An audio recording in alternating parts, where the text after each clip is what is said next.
Yeah. Yeah. Or if Tibor, or if people start to panic and run out and people get hurt, then it's illegal. Now, if there is a fire and you yell fire, that's a different situation because you're trying to warn people. Yeah.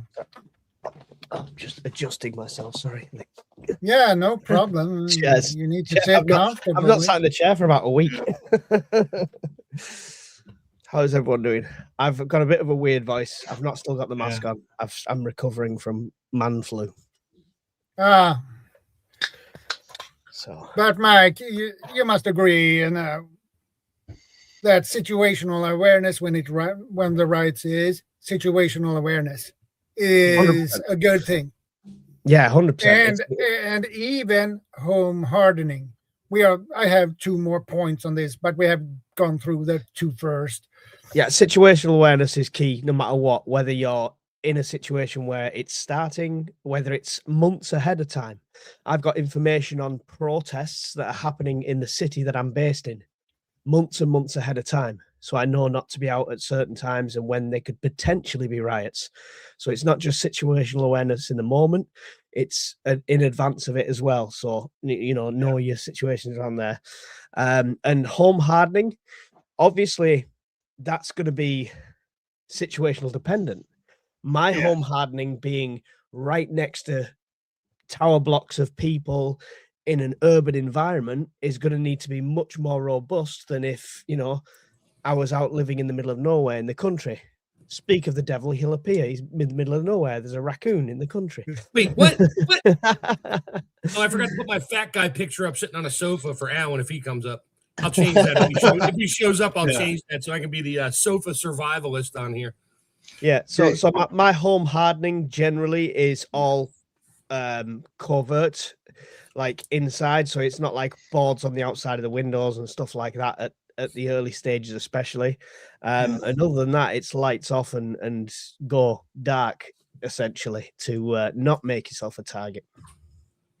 Yeah, there are overt and covert ways to harden your home. Mm-hmm. Hey, KP, good to see you. Probably one of the most covert one is the type door you put in, and the door jamb and everything else. They make some really nice looking doors that are heavy duty steel doors that have the multiple pins that come out and several things into it. And you can have a couple of NFL football players with a battering ram running at that door, and it's just going to bounce off. You're going to have to break the wall to get that door down. Or there is some houses where the wall would be easy as an entrance point. Yeah. But windows, the type of material used for your windows, you can get the Lexan and stuff, which is a type of shatterproof, and depending on the thickness, it becomes bulletproof. But do you need to put out the money for that? Are you in an area where you need to spend that to do that in normal times? I would recommend the clear film shatterproofing stuff anyway. Yes. It's also a level of insulation. It's just that tiny little bit extra for warmth and stuff like that as well. And you can get the privacy version if you really wanted to, but you can't see it on the inside, and it's just worth it, Well, for it's peanuts for the plastic sheeting. It genuinely is. Yeah. Trying to find a picture here to share it here. So if you have a regular door on our house in California, we put the screen doors, the metal solid screen doors with the metal frame and everything on the door. AKP Heathen. And so it's one of those things that it has multiple functions. One, it's hard for a person to get through because it has both a key doorknob on it and a key deadbolt on it. Mm-hmm. And it's also obvious, like, okay, I'm not going to get through this too easily. It's going to take some time. They come in different colors. The white one is great in the summertime because it reflects heat away, and from the door and stuff. But yeah, there are different things you can do and different types you can get. Some of them are very fancy and they really don't look like security screens until you get close and you realize, crap, this is a solid metal frame on it. It's that, it's all the ornate stuff is used to keep you from getting in. One of the things that I've talked to the wife several times about replacing the one door in the kitchen because it's the only door in the house that has a big window in it. And it's like, yeah. It's either that or we're gonna have to replace all 3 layers of the tri-pane window that's in there with Lexan. So that wouldn't be a conversation for me. That would be an accident. Oh, I'm just going to go and play football in the backyard for 2 seconds. Oh, no, it's smashed. Now I need to replace the door, not the glass. Now I got to spend $350 to replace that door with another metal door, a solid metal door. Yeah, I'd be sleeping on the couch for a week. Worth it for the security, Gil. Worth it for the security. There are decorative bars for windows and stuff with the ornate wrought iron type stuff on there. Look really nice and pretty. But then I'm trying to find the other one. Let's see. See if I can find it here. That was it here. Okay, here we go. I'm going to. Okay, I'm going to share something here. Yeah.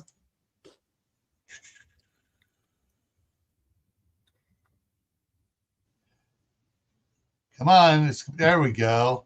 Entire screen there and share. Now, some of these are for, if you can have it above the door, it drops down. Only when you need it, you don't have to use it. There are some that just fit over windows and stuff. Trying to find the good ones here. If I saw that in the UK on a residential premises, that would spark alarm bells to me because that is only on commercial premises here. Yeah. Well, there's also the same here. There are some here. I'm trying to find the ones that there's some that look really, you can't tell what it is. It just looks like a border around the door. Trying to find it here. There are different ones that are just set up that look absolutely innocuous, but you hit the button, all of a sudden in front of the door, it rolls down. See, I quite like the trend of like the farmhouse shutters. Yeah. So there's a trend. It's quite a trendy thing in the UK now to have them in. Just people don't close them; they just leave them open, have them painted, and it's a nice feature. But you can get really solid ones of them, and if you get functional ones of them, it's not just it looks like part of your home. You can close them when you need to. Yeah. Dang, I can't find the pictures right now. I did a video on this on a year and a half ago, and I found some really nice pictures, some really nice ones that well, this one's not quite so obvious, but there are some of them that were really well hidden and you couldn't tell until it came down that it was there. But yeah, the steel farmhouse shutters or whatever that you can close those and lock those from the inside. Those work good. But yeah, there are options that are not obvious, to what you're doing, but they once they're in place, once you've activated it, it's like, holy crap, this place is a fortress. There's budget options and stealth options for a lot of people as well. So one that I heard about, which was really good, was a prepper I know that I had on one of my shows once, basically rolled back his hallway carpet. You can lift it and roll it back down. You roll it back and there's a hole just about half an inch wide, which goes about 2 foot down. Mm-hmm. And next to his door, just leaning up where the door opens so you can't see it's behind the door, is a huge steel rod that literally close the door, drop that down. Nobody's opening that door beyond that. You know what I mean? It's just a giant rod in front of the door. It's just added security, which costs a fraction of the price of some of them. Yeah, they have some things here. I'm just looking for the other ones here for the inside of the door. Let's see. Inside. I'll just try this inside.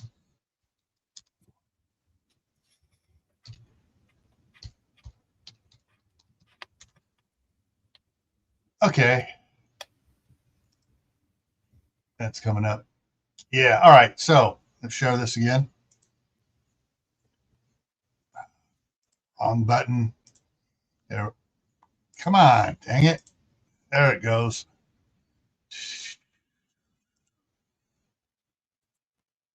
There we go. Yeah. So here's one of them right here, which is really nice. It has several long screws going into the floor, and you just drop that bar right in there, and that's going nowhere. And that locks it in position, right? Yeah, it drops in there, and they can kick on that door. The bottom part's not going to go anywhere. There are ones like this, which brace against the doorknob. However, if that I don't like them ones. If it's not a strong doorknob, it's it's not that great.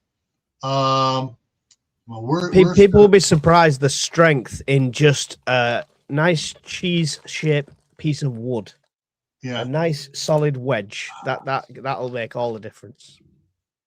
Yeah, that works too. Definitely. There was one. Here's another one of those ones here that drops in really quick. I'm trying to have on the door has a bar on the door, and there's brackets on either side of the door, and so you just turn it sideways, drop a pin in, and it's a barrier across in the middle of the door. But I'm not seeing that one right now. But there are options and stuff for blocking the doors and stuff, and there are certain ones you can get for windows the same way. We go back here. The other one I wanted to show, this one here, you can see it's got the 3 pins here, but there are some that have that just has the pins there. But there's one that I saw it has like 3 sets of pins on each side of the door, and the key, when you turn it, you don't just turn it quarter turn or half turn. You turn it and turn it and turn it and turn it, and it runs in a little gear, and it slowly cranks them all out. They turn about 5 or 6 times in the deadbolt, and it locks everything down.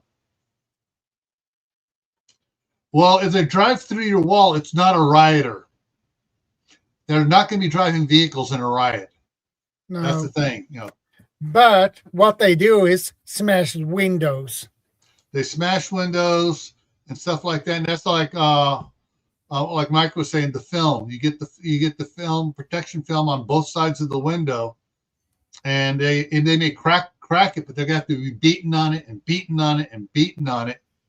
And rioters like to take the easy route. Yeah. If they hit it a couple times and it starts fracturing, but it's not giving away, crap, let's go to another one. They know it's not going to be an easy. They're spending too much time there. They don't want to spend too much time. If they can get through it on one shot, then no problem. Yeah.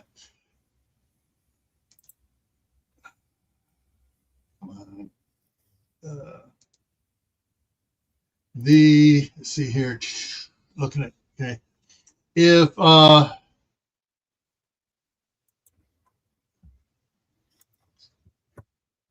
yeah. Well, I was just looking at some of the comments here. So inside your house, well, you got to look at local laws. New York, you can't do much. Great Britain, you can do even less. You can do loads as long as you don't tell anyone. Florida, you're encouraged to shoot the son of a gun when he comes in the door. Texas, you're encouraged to shoot the son of a gun when he comes in the door. I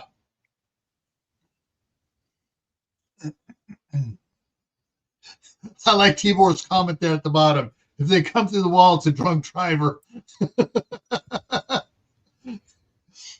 But yeah, once they break into the house, depending on what stupid state laws have been passed by the demon rat politicians that will try to limit what you can do.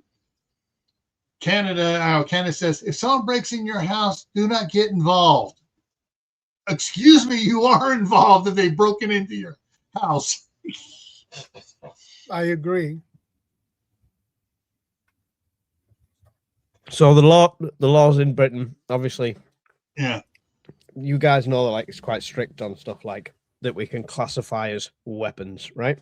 yeah, What the law is reasonable force, right? So Yeah. it's all reasonable force. If he's coming at you with bare hands and you take him out with a sledgehammer, that's not quite reasonable. unless you're an 80-year-old grandma and that's the only thing you have. Potentially, yeah. potentially, but it's basically if you manage to stop them in their tracks, if you manage to, capture them or scare them away, that's enough. Don't then Yeah. chase them down the road and hack them to bits. It's all Yeah. about proving in a court that it was reasonable force. You had nothing there with malice intent sort of thing. If you happen to pick up, the cricket bat that you were using last week when you were playing cricket with the kids just to defend yourself, that is reasonable. Yeah. If you happen to be in the kitchen, they come running into the kitchen and you got the big butcher knife in your hand and you're already cutting meat. That's just an instinctual reaction. No, you're not allowed to have knives in Britain. Sorry, it can only be a 2¼ inch dull butter knife. That's all you're allowed to have. Maybe you can fork them. Takes me forever to cut a steak. But you got to check on your local laws. Check with your local police. If you're not in a city, check with the county sheriff, or just go up the chain of authority and find out what there are any stupid limiting laws. And have a butter knife. Oh yeah, that's for spreading out of that big barrel of butter. You got to scoop it out and spread it on the French bread to make the garlic bread. Yeah, you got to have that. I can do one French stick with a single sweep. Yeah. Soon Britain's only going to be able to carry around plastic sporks. That's it. Not even the ones with the little serrated edge on it, to like maybe cut through something a little bit. Nope, only a spork. But I was working on my electronics with my multi-tool here. And the guy ran at me. I just kind of held it up, and he ran right into it and went into his eye. They ran into my multi-tool 87 times. I swear. They messed us up with multi-tools as well, because they brought in the law of couldn't be a locking blade. So my Leatherman, when you click it out, the blade locks. Yeah. So I can no longer carry that. So I've got to carry this, which is still a multi-tool, and the blade is still there. But as you can see, it's free moving. Yeah. I mean, if I happen to close the handle and hold it like this, it's not going to do any damage to my own hand. But it's moving. It's not a lockable blade. So what about screwdrivers?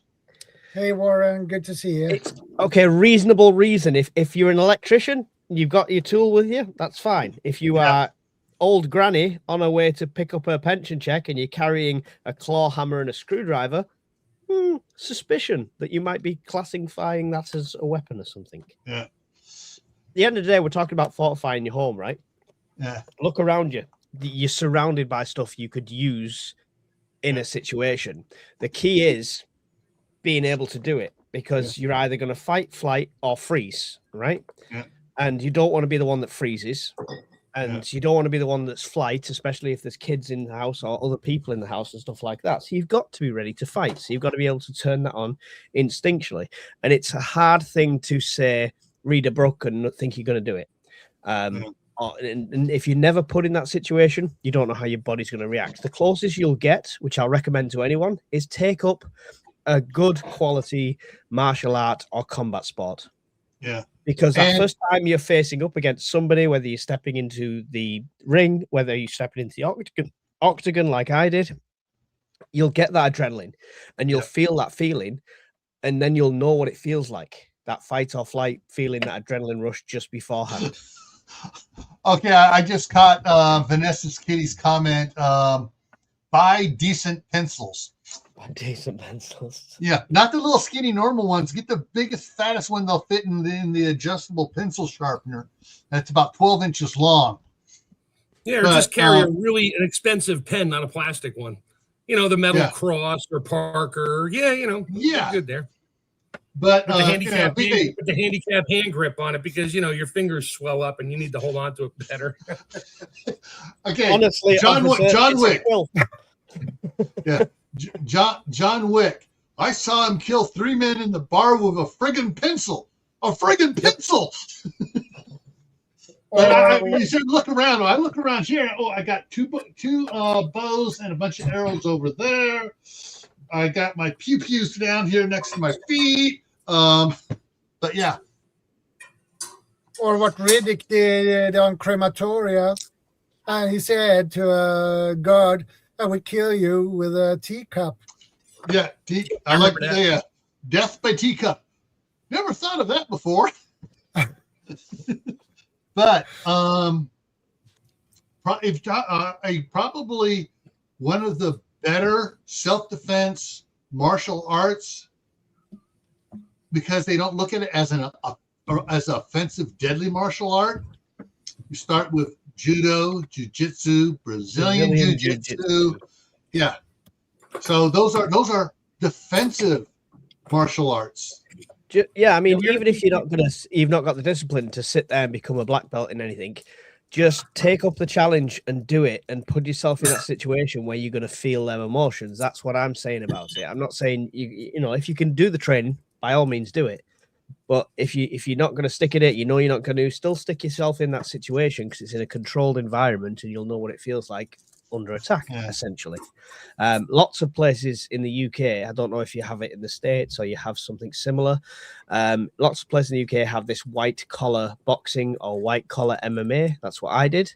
And it's basically, they offer you 6 weeks of free training, and then you have a fight at the end of it with all your family there and crowd. And the whole point of it is so you sell tickets to come and watch you fight, and you raise money for charity at the same time. So it's a really good thing to get involved with. You raise some good money for charity. It's worth doing. Yeah.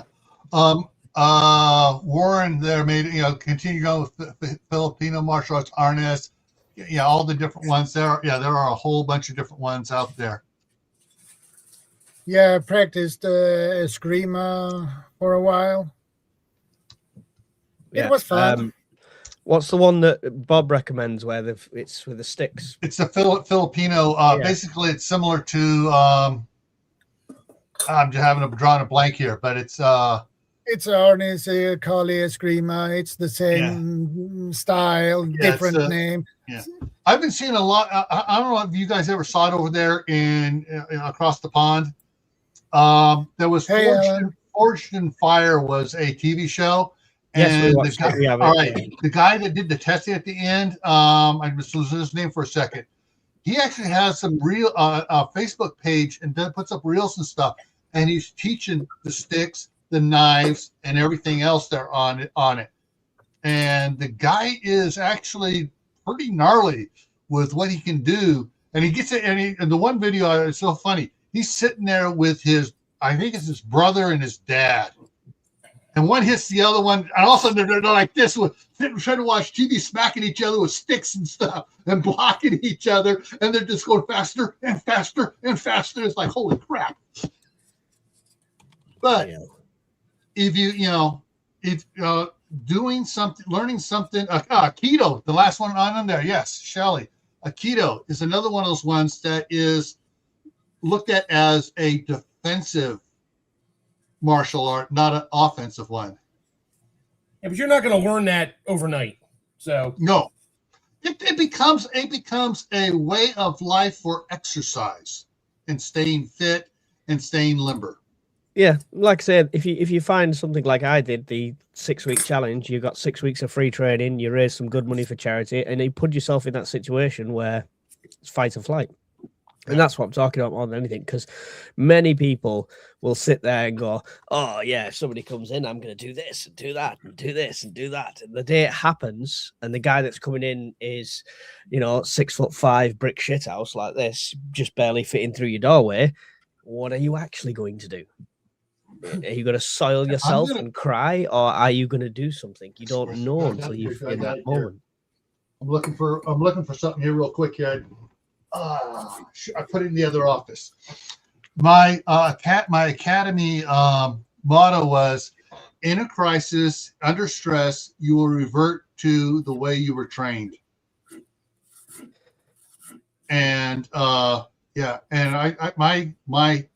firearm training began as an 8-year-old with my dad teaching me to quick draw single action revolvers.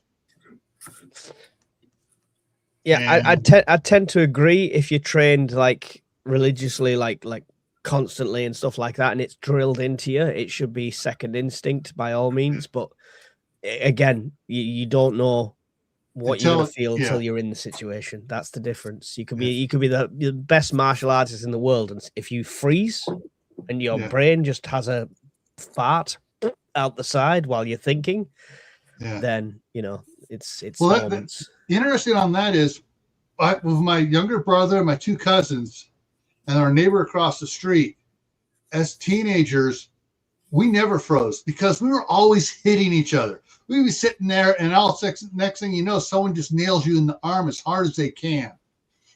And you get a little knot on your arm, starts bulging, going thump, thump, thump, and we're all laughing at you. Yeah. And so, in a situation where you're used to something happen and reacting, not reacting, responding, not reacting, responding, it's a little bit different. You'll be a little bit better, and that's what I agree with you on saying. Going to get training and learning. Hey, Bob, getting into the arena there or on the mat, taking a hit, finding out what it likes to get hurt in a controlled situation. You're not going to fear it as much as if you've never been in a fight at all. Yep. All right, all right, Bob. Show us your sticks. Harness? Oh. No, the video of your granddaughters or whatever doing that stick fighting thing in the Philippines. Yeah, I could post that up here. I'll give me a minute, but we sent them arnis. The word means sticks. There's arnis, eskrima, and kali. Arnis is sticks. Eskrima is stick and knife and striking, and then kali is the blade. That's the knife. So those are Filipino martial arts. But give me a minute. I'll pull up that video for you. But Bob has also shown on previous videos has practice sticks he practices with his wife. Yeah, those are different sticks. Those are the. Oh, I thought you were talking about the sticks he soaks in wax to make a fire. Sorry, no. Oh, those too. I'm talking about the sticks his wife teaches him how to do with. Mm-hmm. Just a minute. Yeah.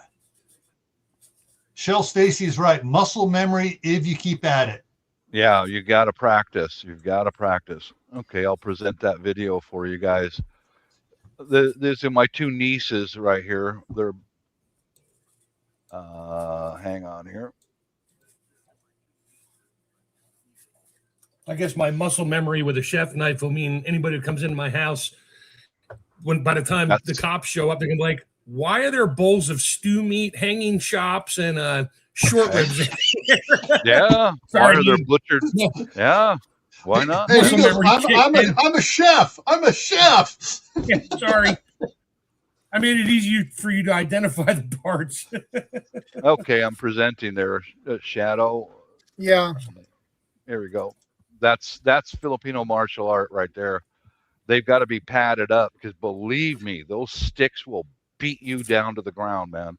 but their style is all on the aggression, all on the attack. If you're not striking, you're not winning. I don't know. You can kind of hear the wow, hear how hard they're hitting. Oh yeah.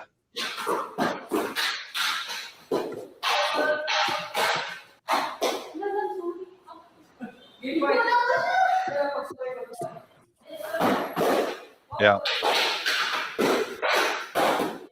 That's a Right. good martial art to learn. It really Who wants, is. who wants to try it with me at the next prepper meet? I'm game. Let's go. Nope. Not happening. All right. That's a good martial art to learn, especially if you're over the age of 40 or so, because it's not like some of the others where you get thrown on a mat. You know, well, when you get over 40, you can break. You know what I mean? And you're over a certain age, you've got an excuse to carry a cane or a stick of that size with you at all times, right? Yep. Mm-hmm. But you can also use the anything you get in your hands, a coffee cup in the same style that they're using right there, a pair of scissors, anything in your hand, you know. Yeah. The mace keys. That's true. That's right. Mm-hmm. The same way. Use it the same way. Yeah. All right, I got something else to go to share on this. This I've been watching this girl's reels that pop up on Facebook. She's 9 years old now. Her last wrestling match was with a 14-year-old boy, and she slammed him bad in the thing and won in just a few seconds. But she said all these. She's just got her orange belt in judo, and she wrestles, and very impressive, way she takes out boys down that are bigger and older than her because she practices all the time. Yeah. If I had a granddaughter, I'd be showing. I've showed my grandson and say, hey, you guys need to do this. And at first, Danny goes, does she live around here? She'd be a nice girlfriend. It's all muscle memory. You don't think about it. Yeah. You just do it, Yeah. Yep. And like I said before, if you're active doing that, whatever martial art, or whatever, you're doing, you're increasing your flexibility. You're increasing your heart rate all the time. Your body's better off. Yep. What's he say there? So at the moment, I was watching some videos of what's happening over in the States at the moment. And we've got protests and stuff happening in this country at the moment as well, or coming up soon and stuff like that. And speaking of the riot stuff, I started looking into the actual riot gear because I thought at some point, if I want to do the whole press media thing and actually go out and capture footage, I want to be fully protected. It's surprising. I don't know if you have the same in your countries, but over here we have onestopcopshop.co.uk. And it basically sells off and auctions off all the old police gear, but that's just been used hardly at all. Some of it's grade A, and you're getting riot helmets, like proper police quality riot helmets, fitted to your size with the neck protection at the back, like a leather coif at the back, the sheet, the visor at the front, for £30. That's a good All right. price. Warren posted Yeah. a link there for a Facebook group here. Hang on a second, share screen. I think this is for us older people and others. American Cane Self-Defense. So Nice. it fits right in there with the harness and some of the other stick fighting things. That was that link he put in there. I'm going to share it again so it hits over to my page too.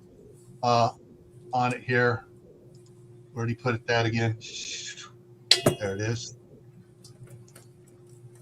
Where Copy link and post it here. I'll put it in there a second time. Is it going to go? It did. It went longer than his did. I'm not sure. It's my wife. okay. Yeah. My wife was my shion or my sensei, because she's a black belt, and she incorporated with my training and our kids some aikido. Aikido is like grabbing someone's wrist, grab their hand, and that's a Japanese style. She incorporated that in with the stick and knife. That's a control martial art, right? Right. Yeah.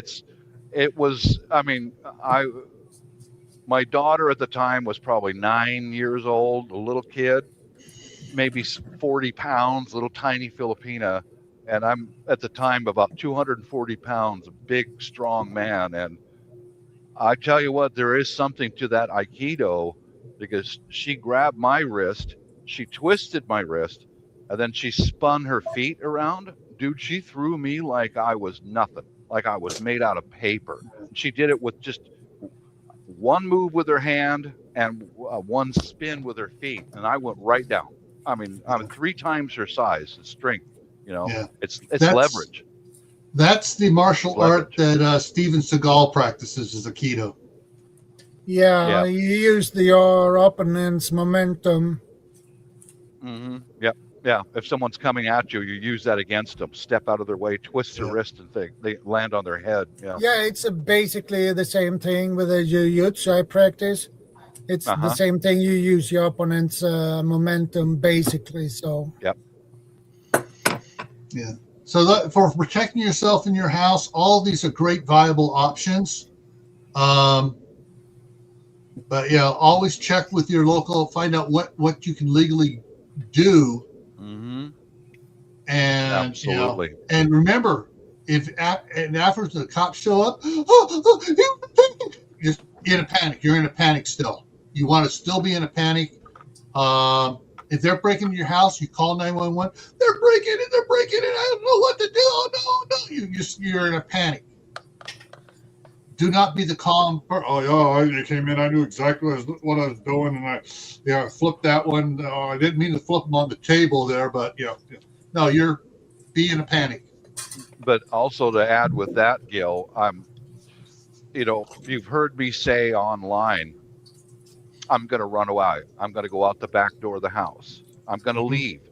I say that online because all the stuff you're saying right now can and will be used against you in a court of law. Yeah. So if you're that Bubba moron, I'll just shoot him. I'll kill him. Oh, you're an idiot. You're an idiot, because they'll show that in court. And so he was already ready to kill anyone who came through the front door. That just shows intent of murder. Yep. You're going away. You'll set yourself up. Be careful what you say online. Really, really careful. I have 2 more points when it comes to this topic. The third one is the go bag essentials. What do you need if you have to leave in 5 minutes if there is riots outside your home? Yeah. Okay. Yeah. Closing in. Yeah. All depends on your plan. So the first thing I'll say to anyone watching is don't plan a go bag based on my go bag, based on Bob's, based on Mark's, based on Gil's, based on Shadow's, because everyone's circumstance is different. Bob might be going 3 doors down. I might be going 300 miles down. We're not going to have the same bag. Yeah. So it's all get your plan together first, then gather the stuff you need to execute the plan. Yeah. I agree. I agree, Mike. And have it packed and ready to go now. Don't wait. When you're in that moment of panic, you're going to forget something and run out of the house, half empty-handed. Get it all unitized and ready to go right now. Yeah. I definitely agree. The best ways to do that is get some of those. Right now they're on sale because January is storage month at Home Depot, Lowe's, Costco, Sam's Club. You can get those 27-gallon totes for $6.99 at most of the stores. Which Nice. ones? Those black ones with the yellow lids? Yeah. I'm going to tell you right now, they're terrible. If you put more than like 50 pounds in there and stack one on top of the other, the lids will collapse on the bottom one. Yeah. Well, They're great for blankets, maybe stack 2, 3 high as long as it's not heavy. Other than that, they're junk. Yeah. Well, the thing is, you get stuff you want, as your go bag, then you can fit a little bit more into one of these, and you can just throw it in the car. And you just keep them on some shelves. You take it off in the garage, take it off the shelf, you in the car, and you have that's a good sized go bag, and you're gone if you need to get gone, if you're going a long distance. That's a given, but depending on in the spirit of prepping for every scenario, I would definitely have a bag ready in case you have to leave on foot. Yeah. I'm not talking about EMPs and the extreme things, although that could be the case. You're talking about roads being blocked. Yeah, the wildfires that you guys had over there, and people couldn't get anywhere on the roads or anything. You just need to get out. So a grab bag is essential. If you've got so what I've got is I've got a grab bag for each one of me and the missus and stuff like that, which I've shown on videos before, and I've also got these crates that collapse in on themselves. Got them from Costco, so they fold flat and they collapse out, and they're quite rigid when they collapse out. They're strategically placed, one in the kitchen and one in the prep cupboard. And what happens if we can get out in the car, they get uncollapsed, as much shit thrown in as possible, thrown in the car, and off we go. But the bags will always come with us as well. Yeah. My wife and I are heavily involved in Boy Scouts. And so I used to take the Boy Scouts on hikes, and I still have my pack, which is usually weighs about 75 pounds. And every year I go through it, change out, and you see if there's anything to change out, check the down in the pockets where I got batteries in Ziploc bags, and go through everything, check and make sure it's good to go. So I can put that on, and I can go for a 50-miler because I got freeze-dried food in there, and one of the little jet boil type cooks water heater stoves, and I can just I can go. But right now I got grandkids will take with me. Can I ask you though, because you referred to that as something that you've had for quite a while, and the weight, and you do like assess it every so often, when's the last time you put it on and went 50 miles? Last time I did 50 miles was 2017, but I've done 10-mile hikes since then with it. That's good. As long as you're hiking with it, the amount of people I know that have packed a bag and they know they could. I used to run around with 25-pound webbing and 50-pound Bergen, when I was 18-year-old, 19-year-old. 41 now. It's not the same. It's you've got to test it. Yeah. Which also means you also need to make sure if you're going to be bugging out, make sure you have the proper footwear. Oh yes. Oh yes. Yeah. And secure good signal shoes and a good bed. If you're not in one, you're in the other. Going to be locked in a FEMA zone, National Guard deployed at every major geographic obstacle. Yeah. I am nowhere near to be as good as Jake McNeese. Yeah. The World War II American special operative that when he went to Germany, his entire group of 13 shaved their heads in mohawks, put on war paint because he was a Native American blood in him, and they went and did Indian War or Native American War on the Germans in World War II, and he did a ruck, a 150-mile ruck, and didn't change his socks. Didn't do all this stuff. He goes, I can do this, and he did it. I'm sorry, I'm not that good. I'm sorry, I'm not that good. Fair play for trying it. I've got the West Highland Way as a challenge this year. I can't remember the miles off the top of my head. It's a famous walk up the side of the west of Scotland, but I'm going to be doing that in literally just what I would bug out with, so just the backpack and the thing. Raise money for charity, but also again, it's a way to test stuff. Bob, are you going to show us something there? Yeah, this is my kit already set up for me and my wife.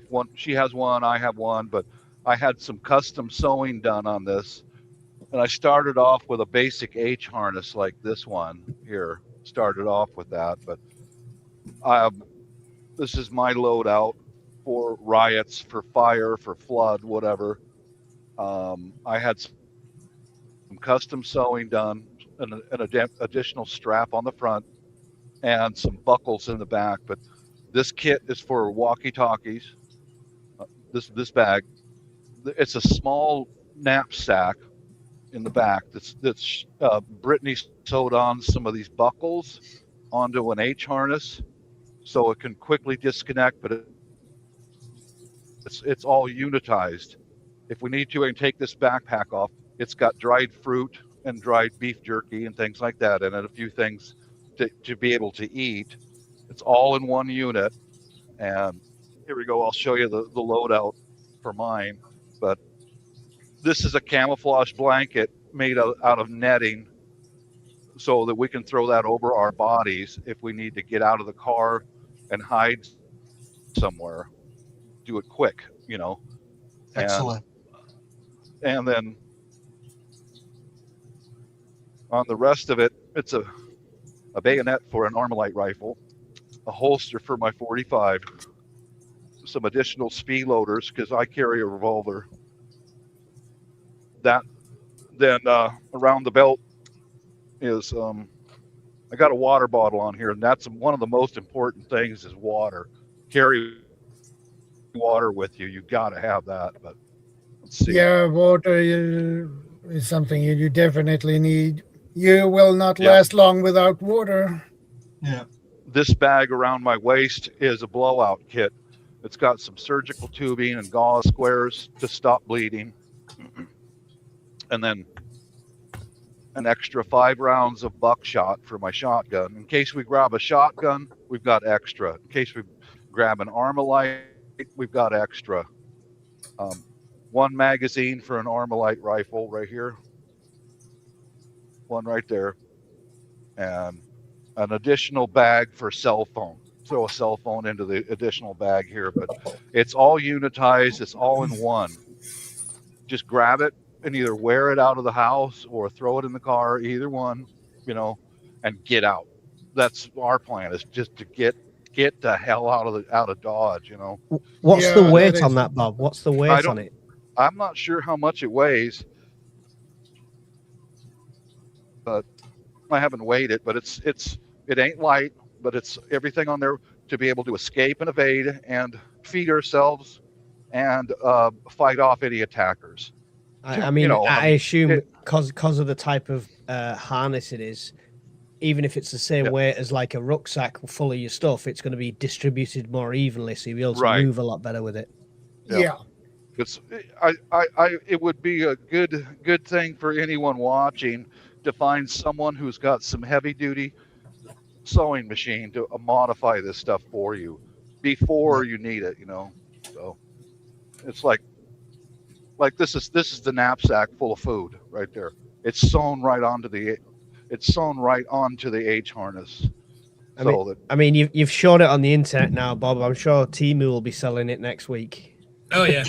You just need to find if you have like a motorcycle shop nearby, like a Harley shop or an Indian shop. They generally know people who do custom leather work for saddlebags and stuff. They can sew that stuff. Yeah, I'm still waiting on some custom leather work. It's not the quickest of things. So. Yes. One of the things I got water-wise, and you see me drinking from it all the time. This is a half-gallon stainless steel flask with a cover on it, but it also has the clips here. And I got sitting in the shelves by the back door there, the harness for it. I got 3 of these here. One here in this room, one in the living room next to my computer where I do my book writing, and one in the wife's office with hers of one of these. She has a gallon one of these with the harness on it in her car, and then we have the 20-ounce ones as well that we carry around when we're outside working and stuff. I've got a metal canteen on my webbing as standard, so it's also because then it's the dual purpose of that. You can get the plastic canteens way a bit less. The dual purpose of the metal one is you can boil water in it if you need to. But I've got the Grail now, and I love that. Honestly, it's overpriced. It's like £100 for a water bottle, But the fact that I can fill it up from a puddle, press it down, and drink straight away, it's brilliant. Superb. Yeah, This also Grail, has this hook on it here that you can put either a strap through there to your belt, or you can put a carabiner on here and put it on a carabiner too. Hey, Vishen, good to see you, brother. Oh yeah, Elusive has got the Grail bottle, but with the titanium bottle, so you can boil with it. It all fits together. Is that titanium that goes around the bottle, so you can remove the bottle as a normal Grail bottle? Is it like an accessory, or is What I have here is unzip. I can unzip this and slide the get it around that thing. I can slide this off, and now it's a double walled stainless steel the powder coating on the outside, but the inside is don't want to spill water, but I just got the straw in it here, but it's stainless steel. But yeah, this one is not designed to be put on a fire. I do have another one in my my scouting backpack that is a single wall that you can put on a fire to heat it up. Hey, PD Survival, good to see you.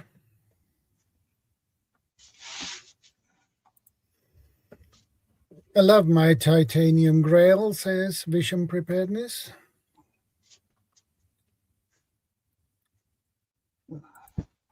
Yeah. Hey, Dix, good to see you.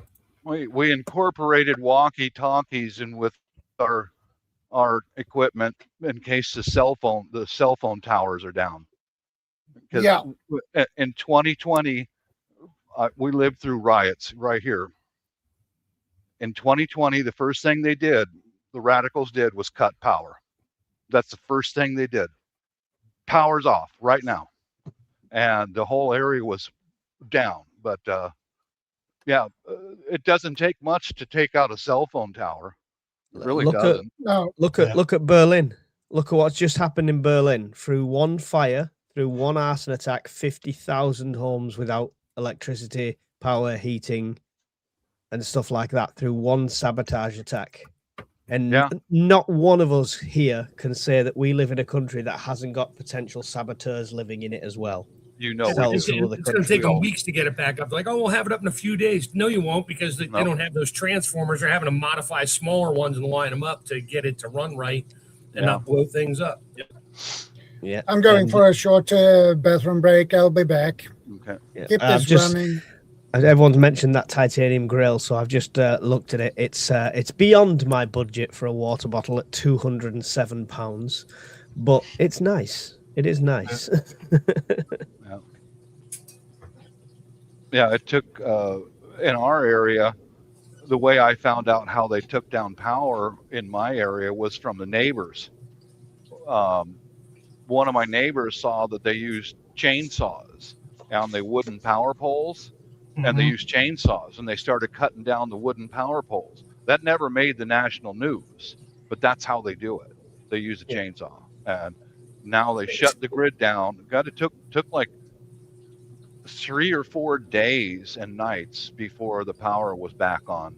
And understandably, then I wouldn't let the news. I wouldn't want to be the news putting that on there either, saying, "Oh, somebody did this and destroyed whatever, and now 1 million houses are out of power."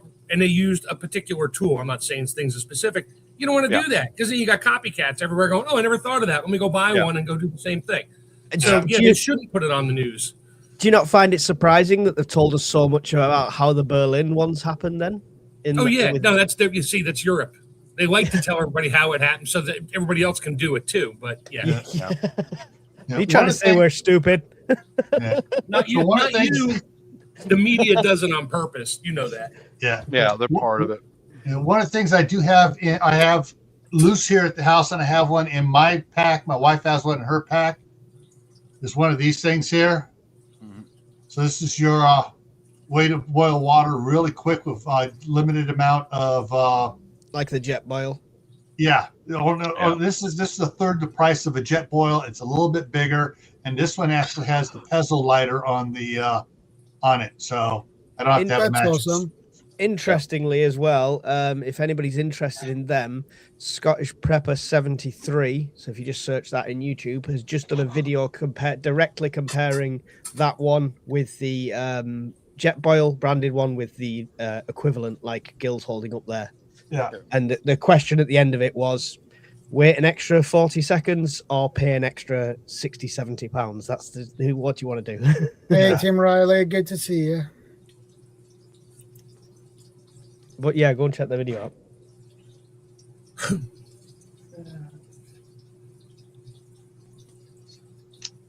The Yeah, it is. Yeah. But yeah, I you know, when I took over the scout troop back in 2004 as scoutmaster, they had several of the jet boils that did not have the Pezzo lighter on them. You had to have matches or a one of those long lighters for lighting a barbecue. Saw these were a little bit bigger, a lot cheaper, and had the Pezzo lighter on it. And it's like, okay, so we can give one to a group of 2 boys, because we had 2-man tents for the scouts, and they could split the gear that they need to share together, but they could heat up their water for their freeze-dried Mountain House meals. One of those would use less fuel than 2 of the smaller jet boils to heat the same amount of water. So that's why we went with something like that. So if you're bugging out with spouse, kids, grandkids, whatever else, something like that is going to actually save you on your fuel, because it heats the water. Yeah, it takes about 10, 15 seconds longer than the smaller one, but you heat more water in just a few seconds more. And Prepper 101's in the house here. Yeah, Yep. I would highly recommend anyone watching throw some of these. These are aqua tabs or water purification tablets. Yes. Have some of those in with your gear. You're going to need it if you've got to get up and run, which is our plan. I mean, we're too old to stand and fight. We're going to get out if we can, but throw some of these in with your gear. So that anyone in the UK who's interested, any army surplus store or prepper store has the military version of them. They come in strips of 8 or 10, and I think it's 1 per 1.5 liters. They're pennies. What Bob say? I mean, you could, if you've got the best filter in the world, that's wonderful. That breaks. You always want redundancies, right? Get them. They're so cheap, it's not worth not having. I've got a bag full of what Bob just held up. Exactly. Yeah. Mm-hmm. This is the filter. This is the UV Sterapin. So you can put this in the I can put it, stick down in my thing there, turn it on for a minute, kills all the bacteria in the water. This filters stuff out. Yep. Boil it. Number 1 above all of these. Boil it. Boil it. Just, Boil it. And if you're on the run, you don't have time to stop and boil it. I can take that sterile pin. I can fill my thing up as I'm walking. I can stick the sterile pin in there, turn it on, and keep on walking for a minute. Take it out, and it's killed the bacteria. Yeah, and it's another thing you need to test and look at reviews on as well, because there's so many Chinese copies of these, like life straws and stuff like that. I did a video where I cut open their equivalent of a life straw, and I cut open an actual life straw, and so it's got these fibers inside that twist, and that's what captures a lot of the stuff. There was about 70% less fibers in the Temu version, so the water could just fall through a lot of it, than there was in the expensive proper version. So just bear that in mind. Saving yourself £5, £10, £20 today cost you your life down the road. It's not worth it. Hey, Shannon, good to see you again, man. Yeah, these aqua tabs. I've got a stainless steel canteens for both the wife and I, and we just take one of those tablets. There's lots of running water around here, lots of streams. It's much like the UK and Scotland. It rains a lot, and just throw one of those tabs in there, fill it up, put the lid back on, snap it back on our belt, and keep walking, and it'll just shake it up inside there and sanitize it. You don't want to get water sick. You don't want that. Anyone that's not had them before and you're buying them as part of your preps, please make up some water in peace times. Some nice, clean, fresh water. Put one in, let it do its thing, taste it. It does have a taste to it, but you need to know what that is now, so you know what to expect when you're using it. All right, so just it does have a taste to it. You'll be warned. It's not the nicest thing in the world. Throw some extra powdered orange in there. Wonderful. It would make all the difference. A bit of screech, but just make sure you do it. You test it now, because you don't want to be in an emergency situation and you think, oh, this is going to be my clean water and tablets in. Oh, it tastes funny. I'm not drinking that. So you pour 2 liters of good water away because you didn't know what to expect. Yeah, I posted a video about that on my channel, taste testing. I remember those. You did it from 2 different brands, I believe. Yeah, it was. I can't remember the whole content, but I showed that drop half a tablet in a tumbler, a regular glass full of water, mix it up, let it stand for a few minutes, and you can taste. You're right, Mike. You tasted just a touch of chlorine. I'd rather have that taste than get water sick, because you're going to be crapping your guts out for days. Iodine tablets, we use those in Boy Scouts on high adventure trips. We're in the middle of nowhere. We carry a couple jugs with us. We just go fill it up in the lake, strain it out with our neckerchief to get the sediment out of it. And throw an iodine tablet in there, put the cap on, and just let it sit there for the rest of the day. And by the time we got to our destination, our water was drinkable. Now, if you want to be a really fancy prepper, I can't remember the name off the top of my head, but you can get tablets alongside them that negate that taste. So so you got you put 2 types of tablet in, this other tablet gets rid of the taste. I'll have to try and get it. I remember what it was. It was Roger from Rogue Combat that did a demonstration at one of the prepper meets that showed me these. So you've got your normal tablets and you've got these other ones, and you basically put 2 in and it negates that taste. So it sterilizes it, but also takes away the taste. Aren't you a fancy pants? Now, if you're going to do, if you want to do it yourself, you can buy for fish tanks the it's HCl, hydroxychloroquine. The chloramine, not the chlorine, but the chloramine one, which they've switched to for a lot of the commercial water treatment plants. And you can also get a jar of dechlor, which will take care of both.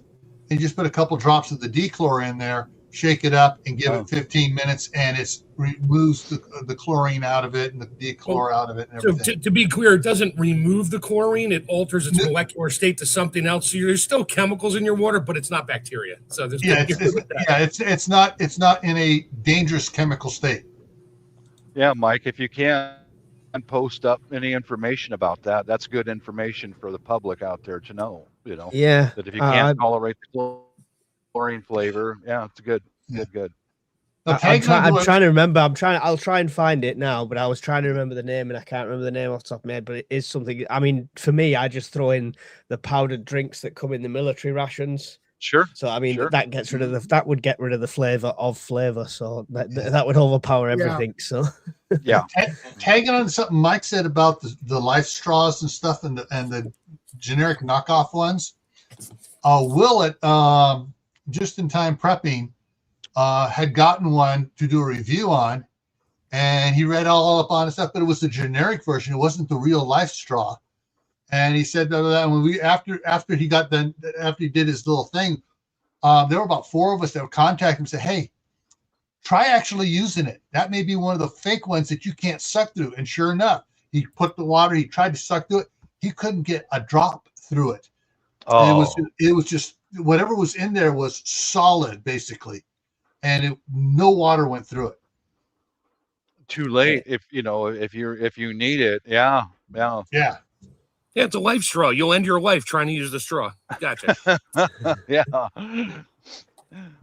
I mean, I'm not a sucker when it comes to brands and stuff like that. I'm not dripping in Dolce and Gabbana or anything like that. But when it comes to your survival, Yes. and LifeStraw send these to third world countries as part of like what they do as charities. They send these off to third world countries for people to actually use. So this isn't like someone that's just made it and oh yeah, that's a good idea, that should work, it filters my tap water, it'll be okay. These are proven, tested things. Don't get the reproductions. Yeah, but don't worry, there's a money back guarantee on it. If it doesn't work, after the crap hits the fan, there's nobody left. Where are you going to go to get your money back, and who's going to even want money then? Yeah, I agree. Yeah, so LifeStraw and Sawyer are two really good ones. I can't pronounce. I always mispronounce the other one. It's K-A something, K-A-10 or whatever. It's another good. Yeah, that's another really good one. Those three are probably your three best. I like about the K one. They have a whole different variety. They have ones that you can actually sit there and pump and fill up your water bottles really quick with. Besides the straw, besides the one where you fill up the bottle and it has a straw that goes in it as well. And so, yeah. So yeah, those, there are several good variants on those out there for you to use. Yeah, Ketadine make also the micropure water purification tablets. Yeah, I tried that one, and that is not a bad taste actually. It's perfectly drinkable. All right, so we hit bugging out. What's the next one? We did the go bag.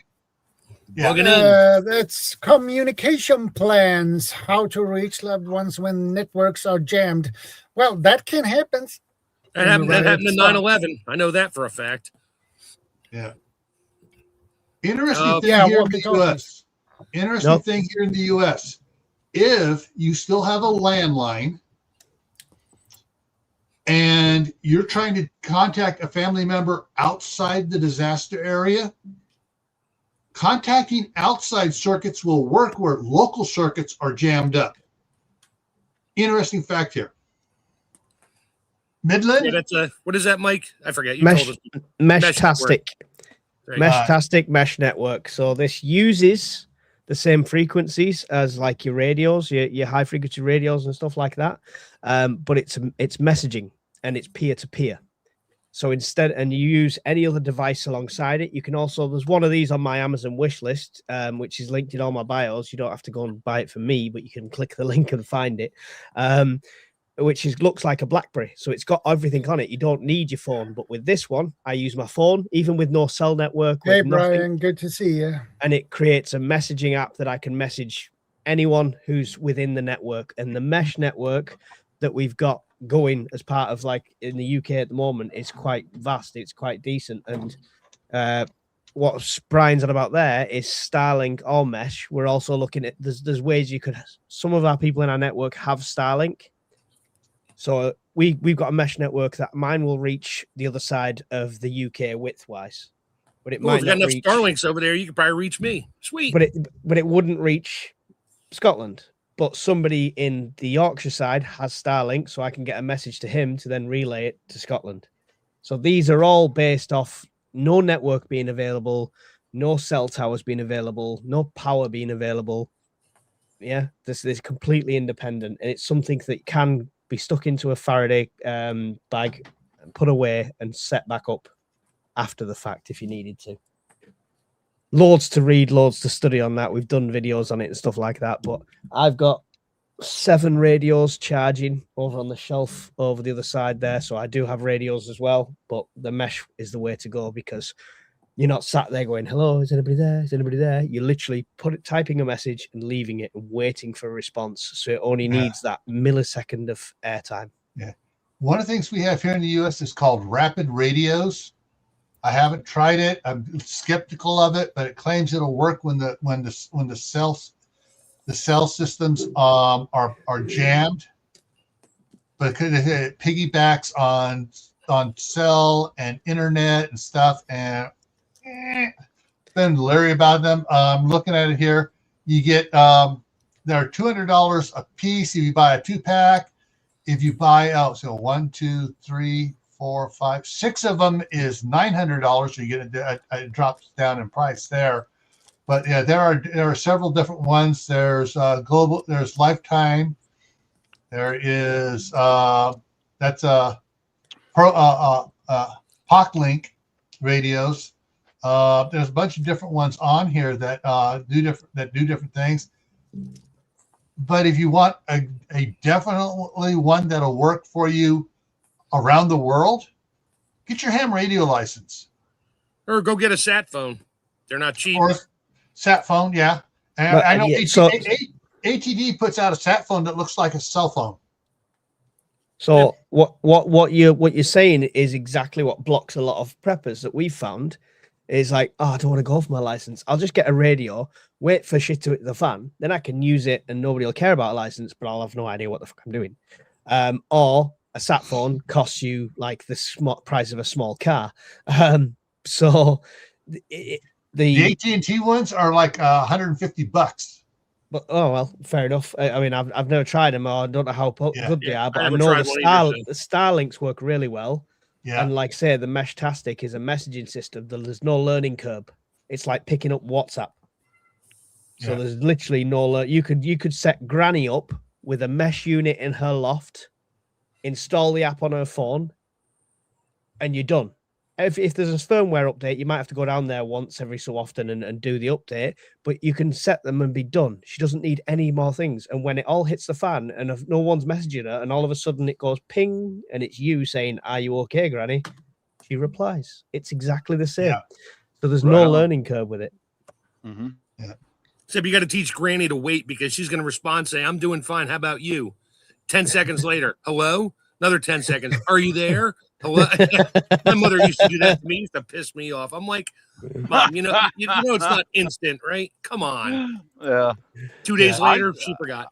I thought of a kind of a humorous thing. Like put sticky notes on raccoons and have them travel. and hey, Mark, are you doing okay over there? I'll tell you what. I'll send you my measurements. You can make me a little coon H harness.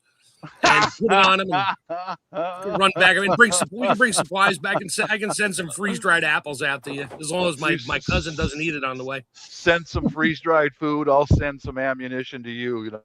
There you go. It's a trade. Raccoon, the Raccoon Express. Not just joking. Yeah. What happened to the Express? You joke, but pigeons were very valuable in World War One. Oh yeah. They were. They had bi-directional homing pigeons that you could take out into the field as long as they knew where the first place was. You took them out somewhere else, they would fly back to the first place. And now that first place can move to a new location, send it out. It would go back to the other guy, and vice versa. So it would go back to where it came from. So I couldn't send it to Mike and then both of us move because when Mike released the pigeon, it would go back to where I was a day ago and there'd be nobody there. So, but that's how they were. I did a lot of research into that back in the day because I had a what they call a roller. It was a pigeon. I rescued it. Smart bird. And never did anything with it because I talked to a bunch of people in the flying groups for pigeons. And they're like, "Yeah, he's yours." Or it was a she. "She's yours. No matter where you go, that bird will just follow you." I'm like, "Okay." So we kept it for a while until a hawk got it. That kind of pissed me off. But anyway. Oh, shit. Didn't see it happen, but I heard it, and it was gone, and my girls were devastated. Oh, boy. The pigeons in World War One, the Germans were sending up falcons. Of course they were. And then we sent up eagles, and then they sent up whatever. No, we... Yeah. As long as nobody's shot speckled Jim. But anybody gets a Blackadder reference. I will tell anyone listening that we lived through this situation right here in 2020 during the George Floyd riots. Don't underestimate these people. They are extremely well organized and they move as like a military group. They follow orders And when they went out to cut power, the first bunch of them went out and cut power all over the Pacific Northwest region. Not all over, but many places. Following them was groups of thugs that went into small, they do their research. They went to the little towns that have a very tiny police force, and they went right in. And you know who stopped them? Was us. The armed citizens stopped them. And people barricaded their driveways with cars, etc. Housing developments, they put cars across and you could only drive in with permission, etc. But whatever you do, do not put up signs that will say, if we'll shoot and kill you. Yeah. Also, don't waste your time putting up signs that I support whatever the cause is. Yeah. Don't put up anything like that says, we'll shoot to kill. Because if someone does die, you just showed intent. Yeah. And you may have the best intentions of protecting your family, but after the dust settles, they're going to come after you because, you put up signs, I'll shoot intruders. Yeah. And you did shoot one. You're going to prison. You know. I like the variant of that, though. It shows intent that you're not going to kill them. It's trespassers will be prostituted.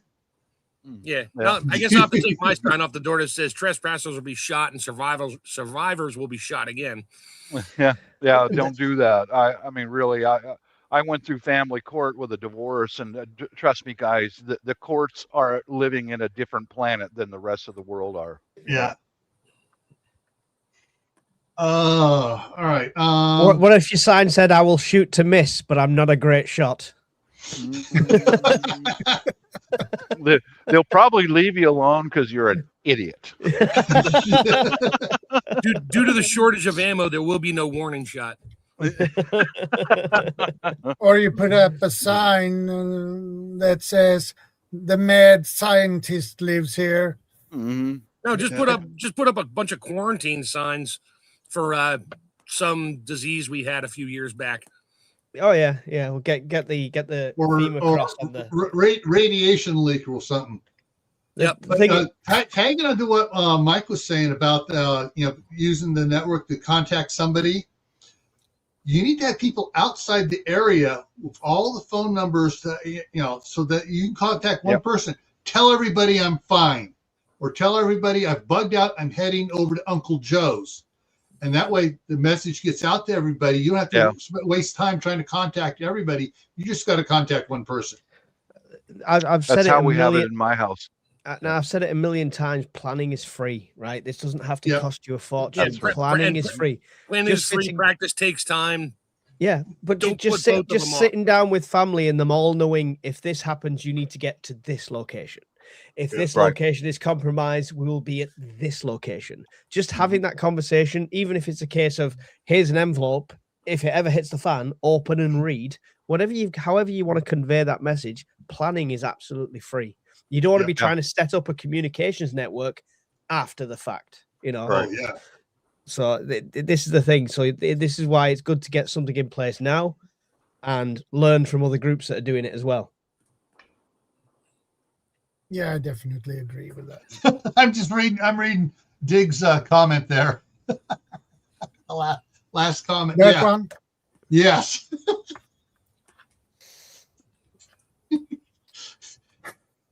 Guard goat. The last part of it. The last part of it. Trespassers will be violated. Yes, love it. Animals will do that. Yeah, this property protected by a horn, Mr. Ram. Yep. And you will be violated. Guard donkeys are even worse. They will either kick the crap out of you or they will try to mount you. Or both while they're kicking the crap out of you. Small savage wife. I like that warning sign, Brian. That's a good warning sign. Yeah, warning protected by a Filipino with a sharp knife. Yeah. Please stay away. My wife's name is Karen. Oh, shit. No one's going there. No one's going there. And she lost her meds. Yeah, whatever. Yeah. Yeah, My wife's name is Karen, and she's a leader of the homeowners association. Yeah. Yes. Head of the PTA, is that usually? Yeah, what? there you go. Yep. Mhm. No, but consistency is also important with this planning. It's like the kit that I just showed you guys. My wife and my kits are hanging up next to each other in the same location. We know exactly where they are, and I don't move it around. I leave it right there. You know. Can I ask you, Bob, is the redundancy between the two? So if like, Yes. is the water filter in both? Is there fire started in Yes. both? Yeah, They are both Cool. the same. Yeah, they are both Excellent. the same. Yeah. Awesome. No, it's just like, you know, anyone who was in the military, you know that the guy next to you has got exactly the same kit that you do. You know, Yeah. that's where I based it on, so that you're not guessing, you know. Yeah, I mean, I the stuff base is it on at the same place in the Same gear. place. Yeah. exactly. Mhm. Yeah. But it's. I mean, we don't necessarily have the same place with the bug out bags because I've got a big and she's got like a small one sort of thing. Yeah. But it's dumpable, if you know what I Yeah. mean. Like if one Yeah. person's injured and you can't carry two bags, you can dump a bag and one bag can sustain you. Yeah. Not good as thinking. comfortably, obviously, but that's what I mean with that one. Yeah. Mhm. Yes, when my wife and I were doing the scout things, when I was the scoutmaster and she was the committee chair, but she'd go to all the scout camps too. Our bags were almost identical, except she had some more products in her bag than I had in mine. Hair Yeah. gel, yeah. Yeah, she's female. Yeah. Mhm. Yeah. Yep. I mean- I changed my avatar in case Alan shows up to the sofa survivalist. I know in everything earlier. because I've seen it on YouTube. I will survive everything because I saw it on YouTube. Yeah. Yeah. Yeah. I think he's actually camping out in the Highlands somewhere tonight. So, but I think he Yeah. popped in earlier on for a bit. He popped in for a minute. What's Yeah, it- he had a bad phone signal, so the sofa survivalist. I fucking love that. God, that's It's- good. It's the I'm pretty perfect. sure I actually coined the term, but Alan and I and Mike and Scottish, we were all talking about it on one of the feeds, and I was just like, yeah, somebody should make a channel called the Sofa Survivalist just to, badmouth people who don't do anything but pretend they do. And nobody did within the first week. I'm like, screw it, I'll do it. And now Alan's like, I want royalties on that. I'm like, I ain't getting royalties, but I'll comment on it. And I actually shared his video on my channel, which is the only video I have on that channel. Yeah. What was it? Corsair Trainers was calling it the Couch Commando. Yeah, same thing. Yeah.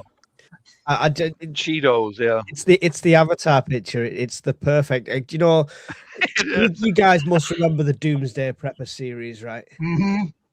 And Yes. what always sticks in my mind is the guy that was about 600 pounds on a mobility scooter in his basement going, yeah, I've got about 10 years worth of stuff. I'm like, you ain't got 10 years worth of life, son. You're not going to last 10 months the size of you. You're a heart attack waiting to happen. Yeah. You know? Oh, no, I'm no, ready no, for no. He had anything. he had 2 years worth of food storage on him. Yeah, I have no doubt. yeah, exactly. Yeah. If you're a cannibal, that guy could have fed a whole town, you know? But he is what the Hollywood movies are based around. When you see the group of survivors and never the survivalists, right? They just happen to all be at the same place at the same time and survived, and they find their way through this post-apocalyptic world. They always come across a prepper's house or layer or something. It's like, oh, look at all these supplies he had. Where is he? Nobody knows. Is the fat guy on the scooter down at the bottom of the mountain? That's where he is. Yeah. Couldn't make it back. His battery died before he get back to his supply of Oh, Cheetos and Chef no. Boyardee. I put my link up for the Sofa Survivalist. There we go. I have 3 subscribers. go. I'm pretty sure Mike's one of them. I'm No, pretty sure you now I'm have one of them. now have seven subscribers. Oh, shoot. Sweet. Hang on. Hang You on. can all watch Alan's video there because I put it in my shared videos. I might do something soon. I haven't figured out what yet, but I'm sure it'll be something totally satirical. Yeah. Just to make fun of myself, so to speak, as the sofa survivalist. Yeah, I'm a sub. I'm a sub on that channel. Have been. Yep. Actually, I think you were one of my first ones when I created One of the first ones. I after I laughed and pissed my pants because I was laughing so hard, I subbed to it immediately. Well, as Brian's got his You now pepper have says, eight. You now have 8. You have both Gray Man and Camp Patton. Sweet. So you'll get Yeah, notifications when I put up some ridiculous video. I'll probably find some videos to share on there that really have no business being on YouTube. But yeah, ironically, there is another channel popped up called The Sofa Survivalist, or something really close. I'm like, really? You know, I had that first, right, buddy? yeah, and Scottish Prepper says, I'm not fat. I'm just a prepper with really good food storage on my ass. Yep. On your ass. Fat people are harder to kidnap. Remember that. That's Stay true. chun- Yeah. Stay That's true. chunky, my friends. Yeah. Kaylin says that channel get invaded. Lol. Yeah. I'm sharing it on the Discord and my channel at the moment, saying I everyone was needs to working- subscribe. I was working Hey, it's second. good to see you, man. I was working second shift back when that whole survivalist show came on. So I tried to watch some reruns of that show. Man, they made us look like a bunch of idiots. Oh yeah. Yeah. Oh, watch the At least the UK people one, Bob. that- It's no better. The biggest prepper in the UK, numbers wise, on there Yeah. was on the UK version. That's why he's got the numbers he has. It couldn't survive in a 5-star hotel. Honestly, it just with an open credit card and an open tab. Yeah. yeah, he'd still find a Yeah. way to die. No, that's a shame. Man. Oh man. That's why I really in public I keep preparedness to myself, because there's so many people out there who've seen that propaganda, and you're an idiot. You know, well, no, I'm not an idiot, but yeah. Crap! And I got 12. I got that's the 12 image subs we're now. fighting. Wow. That's the image we're fighting. So there was a company called Joe. So they're like a media / company, and they have a politics channel as well, Politics Joe, and they came out to one of the prepper meets, and they seemed quite reasonable when you're talking to them and stuff like that. And then they put the video out and the title of the video and stuff like that, and it was just, yeah, it was definitely sensationalized. I'm trying to see if I can see it now, but they interviewed me on it. But it's the best thing to see is not the video, it's the comments in it, because this reaches people that are not preppers, and it's just interesting to see how ignorant they are of it. But yeah, they paint us in that same tinfoil hat light. Mhm. Where's that gone? Well, I was looking up here. There's Couch Commando, Couch Commandos, Couch Commando Gaming, Couch Commando, Couch Commando, Couch Commando. These are all different ones because I got different things on it. They're probably all friends with Corsair, with Steve. Yeah. Most of them have. Hey, One of them has no good to see subscribers. you. Most of them have 1 or 2 subscribers. I got 17 here's- now. Here's one Couch Commando has 29 subscribers, but all the rest are just like. I've just posted you on my YouTube channel, Chef, and on my Discord. So I've God, told help me. everyone. I've not said why or who it is. I've just said, everyone, please go and subscribe to this channel. So they might think it's me, but No, they're gonna think it's Alan because he did the video, because I got his video posted there. yeah. But that's all right. He'll post it, and everybody else will be like, "Oh, it's Alan's channel. Let's subscribe. It's gonna be fun." Hey, look at that! I get free subs, thinking it's somebody else. Well, I posted you need to get Alan to make a couple more videos for you. Exactly. No, I'll probably start putting up like small posts. Like I can't believe how well I'm gonna survive this week due to the riots going on, because I just watched a YouTube video showing me how to protect myself with whatever, and I'll keep it clean. Yeah. Protect myself by eating more food so nothing will penetrate my belly and I'll live, and removing removing lead from my fat is easier than removing it from a bodily organ, something like that. Yeah, still, I'm going to fall back on my plan is dress up like a Japanese geisha, piss all over myself, and roll around out in front of rolling in a big puddle of my own urine, screaming, and they'll any radicals will they go, would call you mad, guys. That one has absolutely lost it at this point. Where don't even, or maybe you got to watch out. They might try to put you out of your misery. Who knows? Or they might elect me as their president. Yeah. Yeah. If you're not sure, if you've just tuned in and not sure what Bob's talking about, you can find his OnlyFans link by going to his description. It's called @GeishaBob67. Okay, that's just made up, but you know what? There's probably one out there called that I just gave him about 1,000 subscribers. Yeah, you could be right. That I've just posted the link up there for that Joe politics thing. They've got 733,000 subscribers, and they didn't even link my channel. The bastards! Oh man, shocking.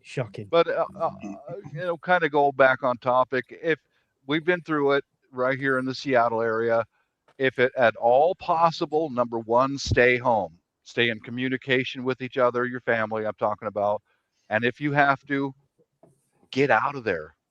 Yeah. Leave. Just, well, I'll lose all my, so what? You'll get more. So what if you lose your furniture, your food, whatever? You're going to get more. The most important thing is to stay healthy and stay alive. Get out of the area. Leave. That's it. I'm staying here to protect my freeze dryer. We have another big question for that as well.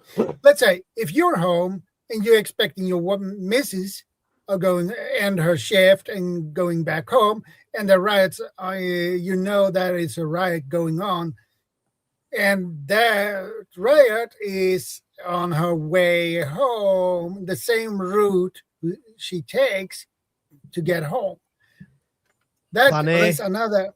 That sort of happened to my wife. There was a huge accident as I was dropping stuff off to her at where she works. I left, and just after I turned onto the main road, I looked behind me and I see nothing but flashing lights everywhere. I was like, uh-oh, and they shut the road down as I passed. Oh. I had to text her and say, you need to leave out the back lot and go an extra 8 miles to get home because you never get out of the lot. And she was literally getting in her car, and she actually read my message, which is odd. She never looks at her phone. And she just said, okay. And then I watched her on, where's my iPhone, whatever. Oh, yeah, she went way around. By the time she got back, she still had to sit through traffic just to get up into our neighborhood. She came back. She's like, holy crap, what happened? I'm like, I don't know. It turns out it was one of their nurse friends from the hospital was leaving and pulled out in front of a truck who didn't have their lights on. Oh. And she was okay. Everybody was okay. But, man, it was a mess. But, yeah, if you know something's going on and you know the route your significant other, friend, whatever takes, send them a message, call them on a phone, say, dude, if you're on the road right now, get off. Yeah. Find a back road, even if it takes you an extra hour. Who cares? You're going to sit there for 4, 5, 6 hours because there was an incident on the highway. They shut it down.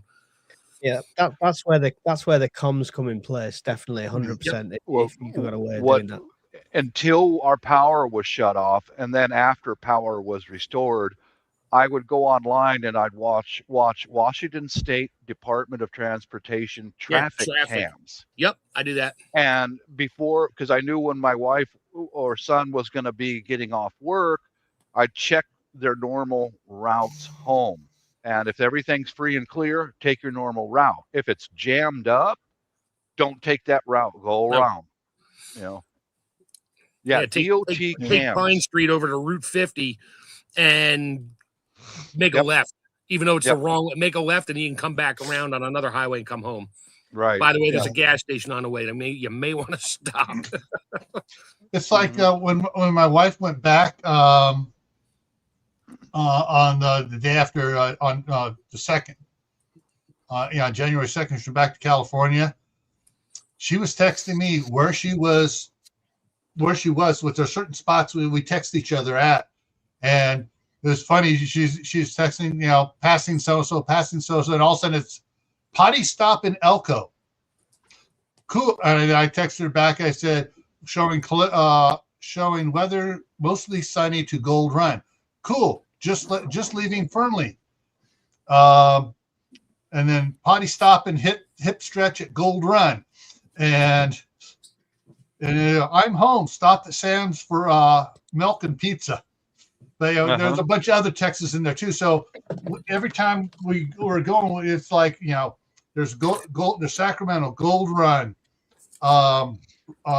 Truckee, Fernley, Lovelock, Winnemucca, Battle Mountain, Wells. Well, we turn off at 80, we head north. Jackpot Casino, which is at the border of Nevada and Idaho. Twin Falls. Then there's I can't name the town right now. Burley. There's Burley, then American Falls, then Pocatello, then Blackfoot, and Blackfoot is 26 miles away. So right on. And then of course home. And so every time I pass something, it's boom. And that way, if something happens to me or happens to her, all right, the last time I had communications with the Highway Patrol, this is where she was at this time. She did not make contact at this point. So somewhere between the place, she was in an accident. Or she can say, I was in an accident. That way we, just normal, every time we do a long trip, it's always, letting each other know where we're at. Yep, we do the same thing. Yeah. Yeah. And so that's good. That's just good practice for avoiding a major situation like this. Oh, we mentioned a moment ago in the chat about the taste of the aqua tabs. Mm-hmm. These are really handy, man. I got my wife a whole bunch of these. These are her favorite coffee mix, Coffee Co. Yeah. If you want to hide the flavor of the tablets, something like this. They're lightweight. They have a little bit of sugar in them, caffeine. So, consider Brett, something if like you this go for in when for you're a while. Huh? Yeah, something like that will work. Yeah. Definitely. I still got to figure out a place for that Swedish fermented fish in my preps. I've got to. So what you need to do is you need to go to Harbor Freight, get one of those refillable for filling it up with liquids to spray for like brake cleaners and stuff like that. Run it through a food processor that you're going to throw out. Make sure you do the 6 miles from your house. Run it through there with some extra vinegar and water and that, so it's super fine. Put it in that, charge it up with air, and now you have your best defense pepper spray, but it's now fish spray, so it's not outlawed. Like a super soaker, Swedish super soaker. You just got to make sure it's strained out so those little bits of fish guts don't get stuck in the nozzles. Or like I did my refillable one. I drilled the nose out bigger on the can, so things wouldn't get stuck, and it works great. Not with. There's some places you'd pay a lot of money to get sprayed with fish sauce, but I'm just throwing that out there. Hey, just use the fertilizer fish emulsion. That stuff stinks to high heaven. The fish poo fish emulsion. Oh yeah, put that in there. Oh yeah, I guarantee you. You talk about finding use for random preps. Get some powdered sugar for my apple dumplings I just made. I'll be right back. This is. I've still got to figure out what I'm doing with this. So I've got 2 Amazon wish lists now, and one is where anyone can add anything they want to it and send it to me, which is very dangerous, I know. But yeah, that sounds delicious. So what is that? It's the Toe of Satan challenge. It's a lollipop. With 9 million Scoville unit chili extract. Oh my God. Okay. I have a source that it's 6.66 million Scoville. You guys are going to discover my warped sense of humor right now. You catch someone breaking into your house, you have one of those, use it as a rectal thermometer. Oh. What are you doing? Hang on, I've just got to spit on Satan's toe first. Here's a situation. They break into my house, and I render them unconscious, and they wake up in my basement, and I'm standing there in my Japanese geisha outfit, and oh, we call this the Satan's lollipop.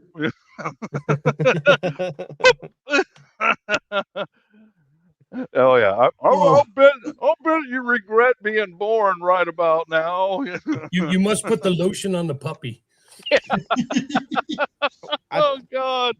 I'm gonna have to eat it on a live because I want to raise money for that walk I'm doing this year. So maybe I'll do it as a charity donation thing. Okay, so going with Bob's, my wife and I are doing these. There's different flavors. This is just a hydration pack. This one here has 4 Electrolyte. flavors in it, and it has a little more. It has more sodium in it, for if you're really exercising. So, and this is this one here is a little bit more intense than these are. These are just nice, common. They have some electrolytes and stuff, but this one here, oh man, without sweating, you need the sodium, but it has a powerful taste to it. For these, you got grapefruit, strawberry, orange, and watermelon. Good thing about that kind of stuff, Gil, is that it's lightweight, it's portable. Yes. Yeah. So that's the same, but we have this brand here as well, High Five, which is exactly the same. It says energy drink. Don't be confused. It's not like got taurine and bulges in it and stuff. It's it's all natural. It's basically isotonic, as it were. So same stuff. Oh, and these are 0 sugar. It's it has electrolytes, 5 essential vitamins. It's non-GMO, no sugar, no gluten. So and these have, let's see the pot. So one of these will do a 32 ounce, half gallon. Yeah, we've got some of those in our walkout gear too, Gil. Just like that. Cool. I like them. I like them small sachets. I'd like to find some of them. They're handy. They're handy. So it'll fill one of these. It'll flavor one of these just nicely. Yep. And so on my like vest, my chest rig holder, like similar to Bob's, but not got the backpack integrated and stuff. But I always carry a couple of these, which are energy gels. Which, if no one's ever had them, we used to use them at football all the time.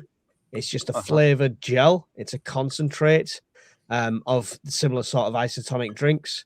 If you have to get somewhere over distance, these are superb. Honestly, I use them on my cycle. I use them on my walk. They make a massive difference. And to be honest, the date's got 3 years on it, and I bought it about a year ago. Good. So they last a long time.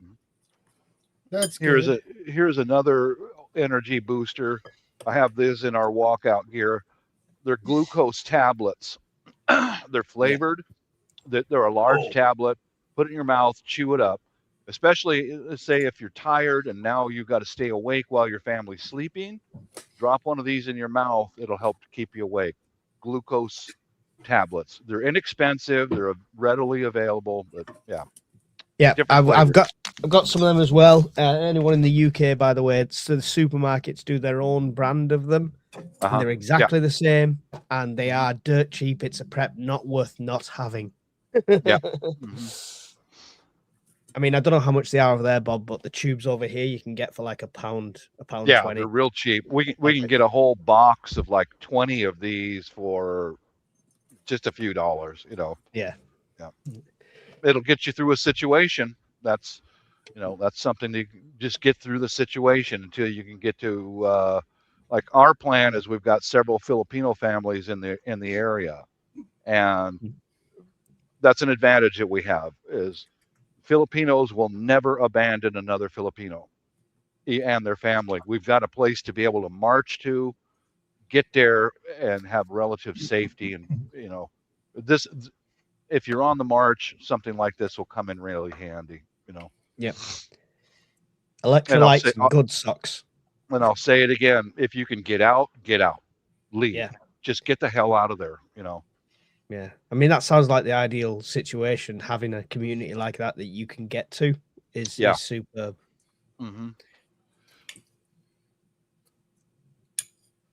Teresa there said dextrose and Pro Plus. I'm not an advocate of Pro Plus. They gave me a worse hangover than any alcohol has ever given me. They're high concentrated caffeine pills. It doesn't feel like the same sort of energy. It's like a keep me awake but not alert kind of energy for me. Okay. Each to their own. But that's like doing, if you drank 3 Red Bulls then did that march, Bob, you're gonna crash hard at some point. That's what Pro Plus is like. Oh, I see. Mm. Kind of reminds me of that cola that came out about 15 years ago. Jolt Cola. Jolt Cola. I had all the sugar and twice the caffeine. That's right. Twice the sugar, twice the caffeine. I actually drank 2 cans of that on the way home, driving from Maine to New Jersey on a motorcycle in the rain. Oh. I'm like, I needed to stay awake because I was up late the night before, just trying to get my crap together, knowing it was going to rain. And I stopped at the little convenience store up in Moosehead Lake, Maine, middle of nowhere. They had it. I saw it, knew what it was, never seen it before. I'm like, hell with it. So I got one and I chugged that thing down, threw my helmet on and left. And I drank the other one somewhere in southern Massachusetts. I got home at like 8 o'clock at night. I couldn't go to sleep until like a day and a half later. Oh God. Do you want the good news? It's back, apparently. Yes, it is back. Yeah, it's been took over by a company called Redcon One. It says the 2025 version boasts 200 milligrams of caffeine, B vitamins, taurine, blah blah blah. Ownership and relaunched. Distribution early 2025. But yeah, Jolt Cola is what is now called Redcon One over there apparently. But I've never had either. But I'd definitely try some Jolt Cola for a laugh. Oh, it's a laugh. It's a hoot. And it's just caffeine. It's not like Red Bull and all the other energy drinks, which have other things in it that'll cause more problems in your health than you'd like to talk about. I mean, it's nothing to do with the advert of the blonde girl in a belly top with a Leonard Skinner shirt on holding the Jolt Cola that's selling it to me. And it's nothing to do with that. It's really? Honestly. In a crop top, a little blondie in a crop top. Oh, okay. I'll go check that out. I think she's a Filipino in a crop top. Holy shit, I'm going to go there right now. Oh, no. Oh, there you go. Look, dude, not for nothing. That looks like a dude. That everybody likes a crop top, man. I like that shit. Oh, dude, gets my attention every time, you know. Yeah, they've sold me on the advertising campaign. I mean, it sells it much better than this guy. He just yeah, that's true. Oh, you can get Jolt nicotine strips. There you go. Oh, wow. Boy. I mean, yeah, okay, that's enough. I've finished. They got great flavored one day. They got great flavored Jolt. I might try that. That's enough internet for one day. Do you have any pre-existing heart conditions? Because I think you have to sign a waiver before you drink it. Oh, geez, yeah. I'm going to avoid something like that. Thank you very much. Yep, probably a good idea. Yeah, so like Mike was saying, that Aaron Singerman Redcon One got it, and is being done as a complete energy drink, potentially even higher caffeine content, ingredients like B1 and L something or other, and yeah, so they're making it a little more rounded, but giving you more caffeine. I mean, I think people have grown immune to it this day and age with the energy drinks. I don't know what's in an average can of Monster, but I used to go through about 6 or 7 cans of that in a day. Yeah, and I'm sure the caffeine content. I'm just trying to see if that's here. Yeah, but that caffeine, Monster, and have some other chemicals in there which are not good for you. Yeah, guarana and local. Yeah, there's stuff in those. I mean, I could get deep in the weeds on that one because it was a friend of my daughter's died, but I'm not going to get into it because that'll bring up too much stuff that traces it back to me in terms of who I am. But no, she didn't know it. Apparently she had some kind of a heart complication from birth, but it never affected her, and drank two of those cans of one of them within 24 hours. and yeah, done. Yeah. So the one I have is 150 milligrams of caffeine per can. Yeah, I'll just stick to my coffee these days. I mean, that's what I'm like now. It was a case of 2 jobs, 2 kids. You tired? Just- Have a cup of coffee. Yeah. Yeah. Yeah. I wanted to bring up, I know it's kind of off topic, but is kind of on topic. Be careful who you listen to or take advice from. Okay, give you an example. Went there for my normal coffee, and there's like 4 women in the coffee shop. There was a fella in there just before I arrived, and he's spouting off a bunch of BS. Like, he's saying that he was prior Army, and he said, "Oh, I got my recall notice to go back into the Army, and we're going to war." Blah blah blah. And they brought that up to me because they know I'm prior military. Did you get notice to come back in the military, Bob? What the hell are you talking about? Yeah, they're starting a draft. They're putting people back in the military. What? And you know, I had to gather my thoughts and go and ask one of them, who was a rational, reasonable young lady, the one who does all the sewing for me.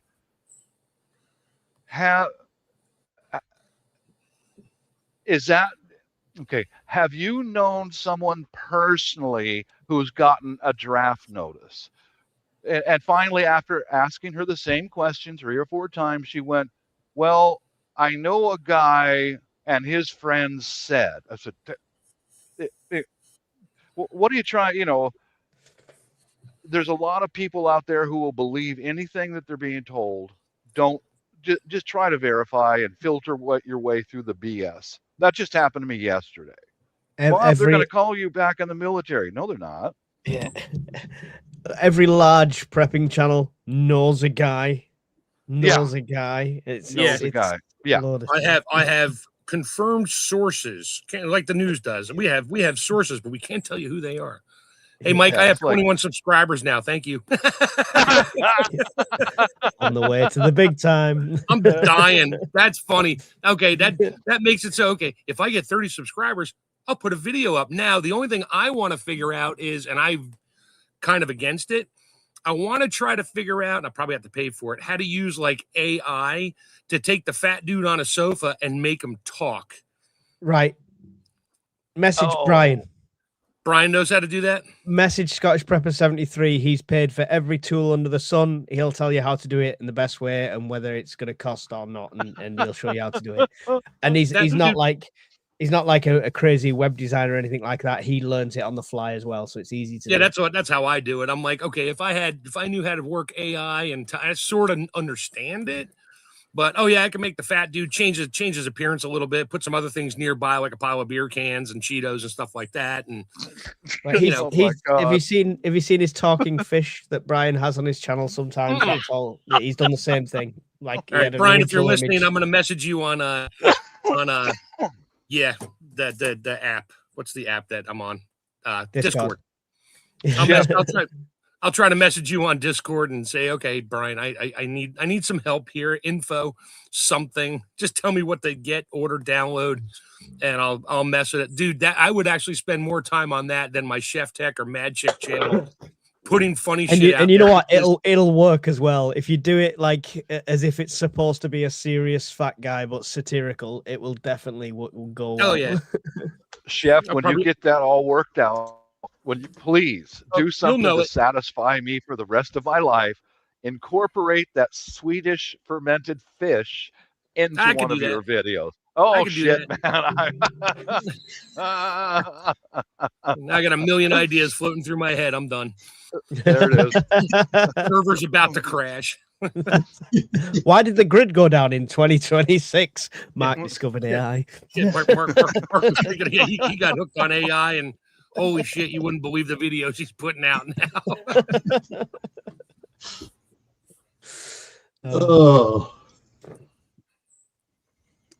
What, are we done for bullet points, Shadow?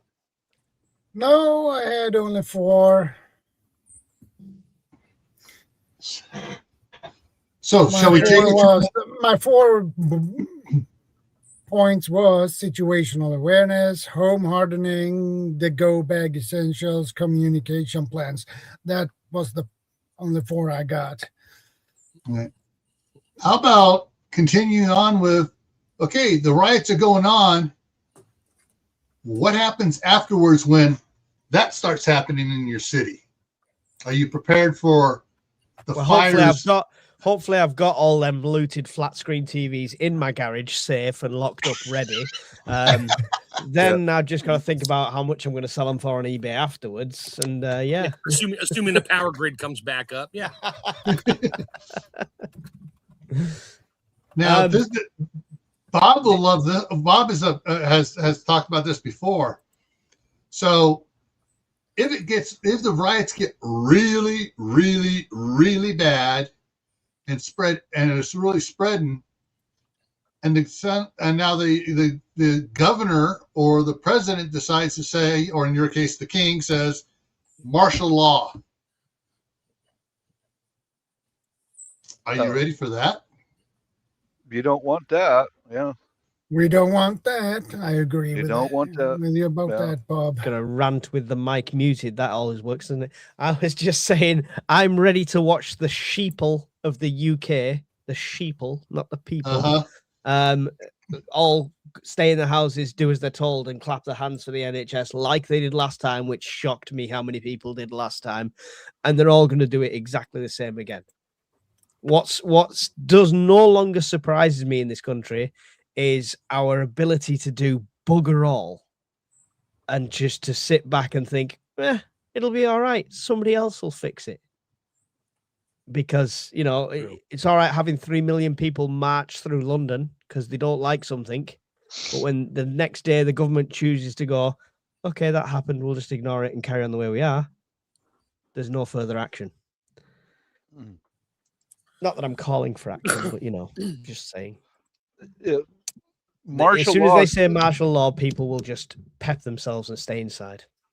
Yeah, that's and overall my experience. I've been in martial law overseas, and overall that's the best thing you can do. Stay inside your house as much as you can.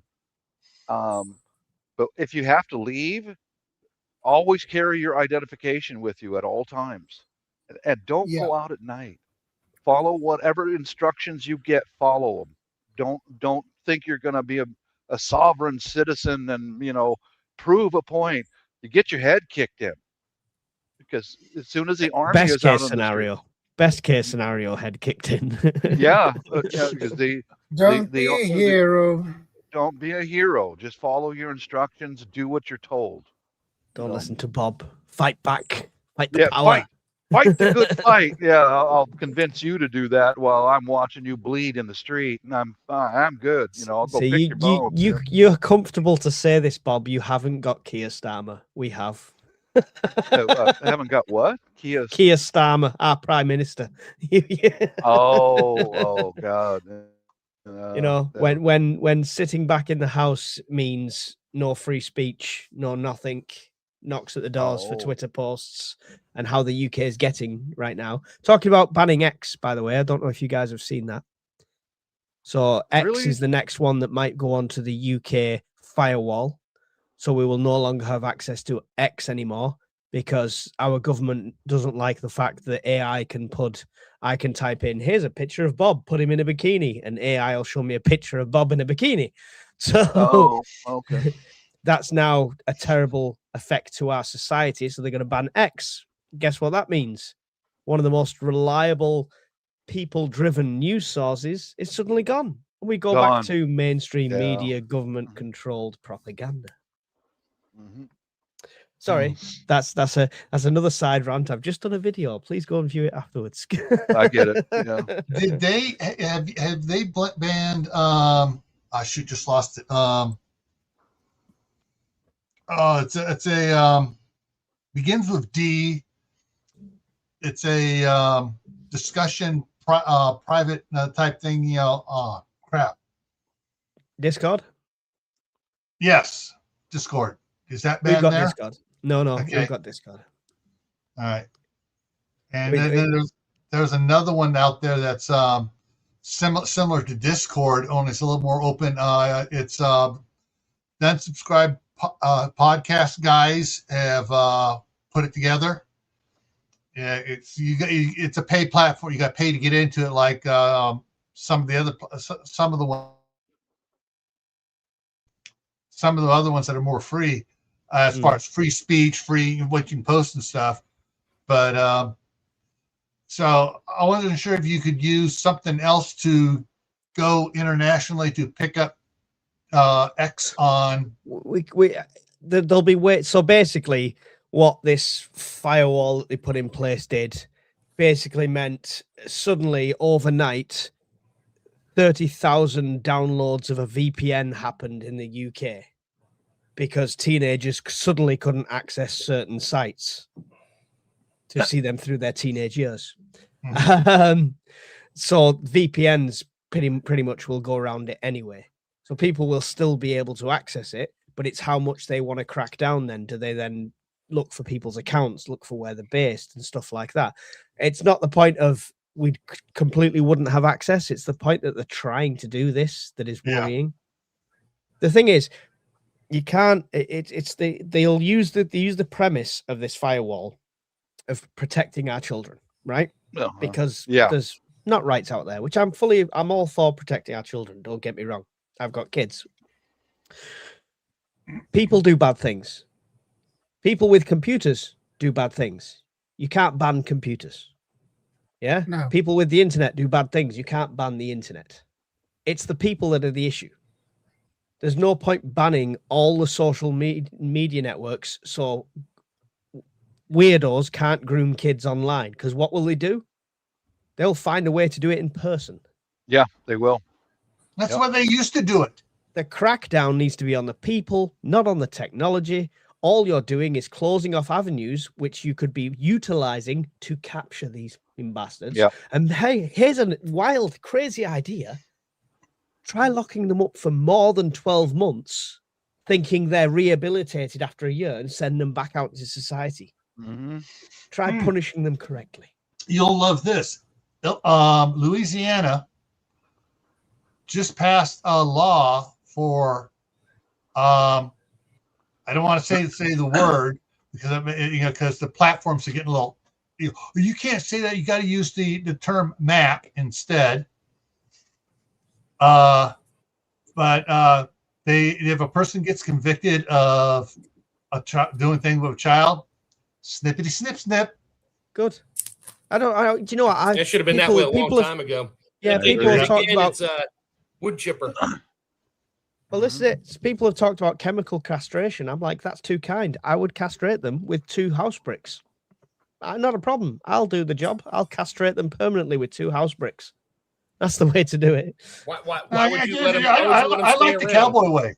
I like the cowboy way. Rubber bands, like you're going to do a horse or a sheep or a cow. Let it rot and fall off. Yeah. Nah, I'm more the outdoor tree worker type. Wood chipper. Feet first, face up, eyes taped open. Yeah.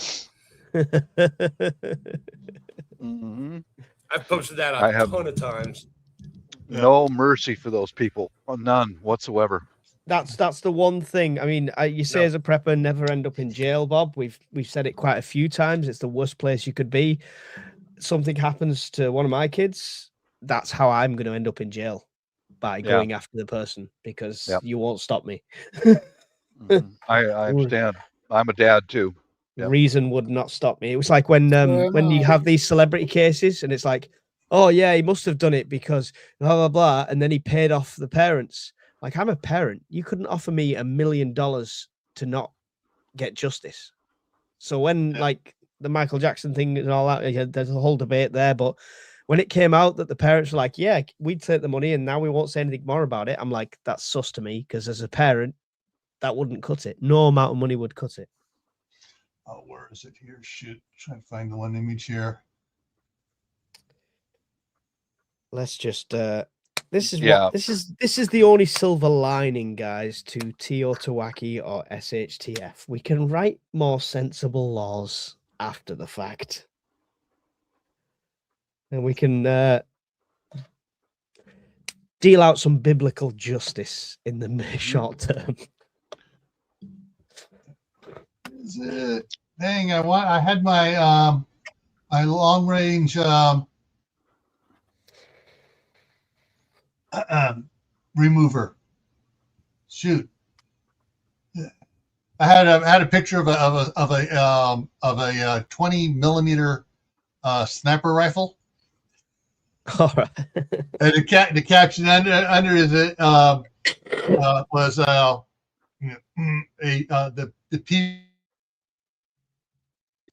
the Petahuzzi remover at 2.6 miles. That's yeah. I mean, it's a topic that you there's nothing you can say about this topic that won't get you in trouble on the internet. So we'll just leave it there. They call that round the pedocillin round. It cures you. Pedocillin, yeah. All right. Yeah. This is the cleaned up version. There's no words on this one at all. Come on, share. There we go. Share. 2.6 miles, 20 millimeter. Oh, that's a nice one. Oh yeah, that is a quieter on the end. That's expensive. Wow. Oh yes. Yeah. I can imagine that. It feels like something a cartoon would pull out of its pocket. It's that big. Yeah. Yeah, like a kitchen knife will do the same thing. You know? Yeah, but this one there's no DNA transfer. Anyway, yeah, it was brought. Yeah, in the side chat, Teresa Colvin, says composting comes to mind. Yeah, I hear you, Teresa. Yeah, that's Mark's wood chipper. Yeah, I heard there was a story a while ago. Some pig farmer down in Texas or somewhere, like somebody fell into the pen of pigs, and the guy was missing for like weeks before they realized what happened because they couldn't find anything at all. Just saying. Yeah. Mm-hmm. Yeah. Just saying. Yeah. I wouldn't want to eat that bacon anymore, but Hey, that's called the circle of bacon. Yeah. Yeah, the raccoons still need to be fed. They are scavengers. The raccoons and the opossums, they still need to be fed. So yeah. Well, go back to a serial killer, local serial killer got away with this stuff for decades by taking cadavers and dropping them off in the woods. Gone. And, they just be consumed. Yeah. But I try not to put too much thought into those people. Yeah. Anyway, I'll shut up. Topics from riots. I mean, they're technically connected, I guess. Yeah. Yeah. All right. But yeah. So if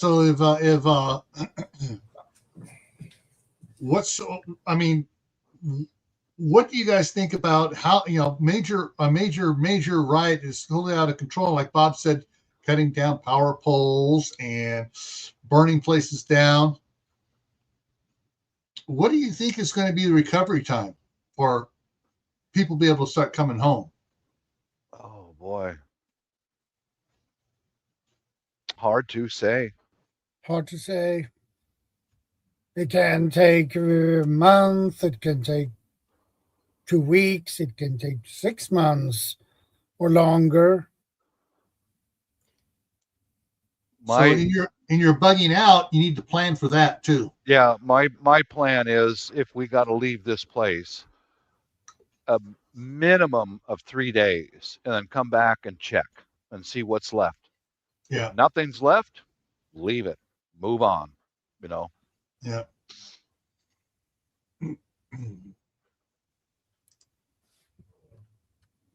But if there's fire, then there's nothing left. Why even bother going back? It's gone. Everything's gone.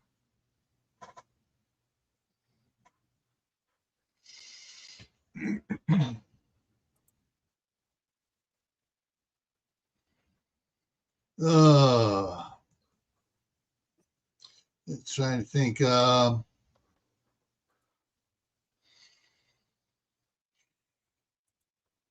I'm just trying to think of the other things that tie into it here. Trying to come up with things to consider about it. I'm gonna love you and leave you, gentlemen, because I'm overdue some dosage, and I'm gonna go and rest for a bit because I've got to try and do a live tomorrow as well. So, Okay, no problem. thanks for having me on, Shadow, Gil, Bob. Always a pleasure, Mike. Always a pleasure with all of you guys. Much appreciate it. Yeah.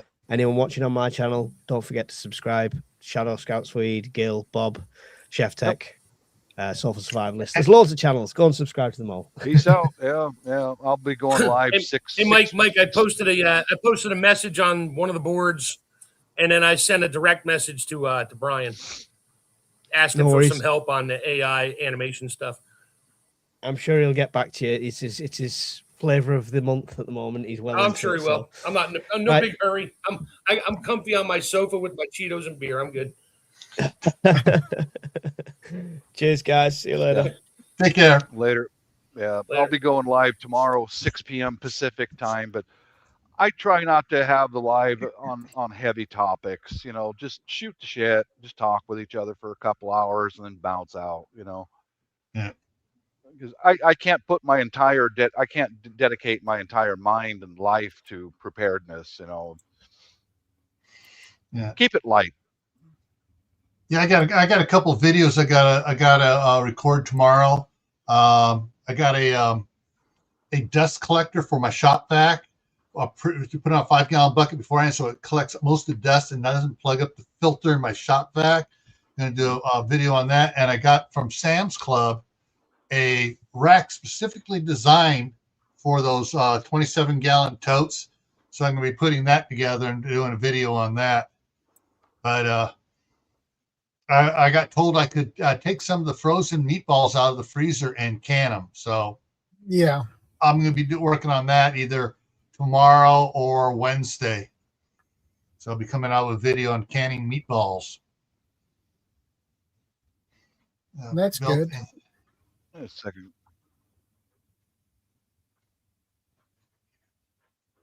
Oh, just got a message from my wife's cousin. Oh, okay, just a minute.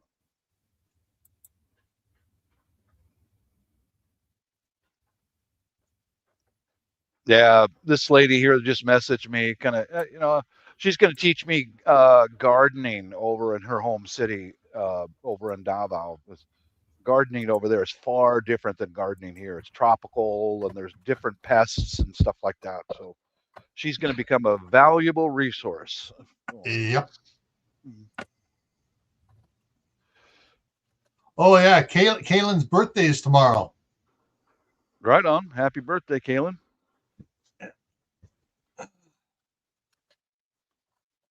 Yeah, she turns 29 again. Yeah. Again.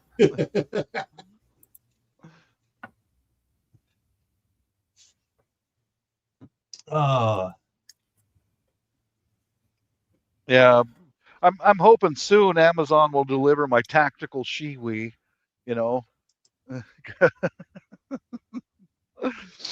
My tactical shiwi should be here in a couple of days. You know what a shiwi is? Yeah. I'm thinking. I think I know what it is. Yeah. All right. So back over here. So unfortunately, someone asked us to post our links and stuff. If you're not on Shadow Scouts or mine, you're not going to see the links. If you're still here on Mike's, you're not going to see the link unless Shadow copies it and posts it.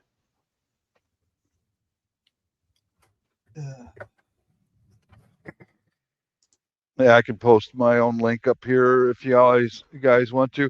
My channel is a combination of different things. Prepping, yeah, but there's also gardening and it's kind of a daily vlog. There's international travel on there, and here's a copy of my link if you want to come over and subscribe.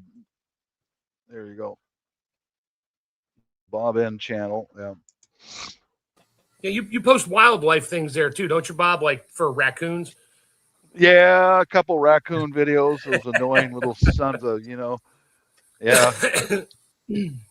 I was quite surprised, Mark, when I turned that big spotlight on them, how quickly they climbed over a 6-foot fence and down the other side. It's just like that, man. Whoop, gone. Dude, we got claws. Telling you. Yeah. Best news is we have thumbs. That's why. That's right. With claws. Unlike a dog that doesn't have thumbs, we can grab that cotton candy and make it disappear in water in a second. That's funny, man.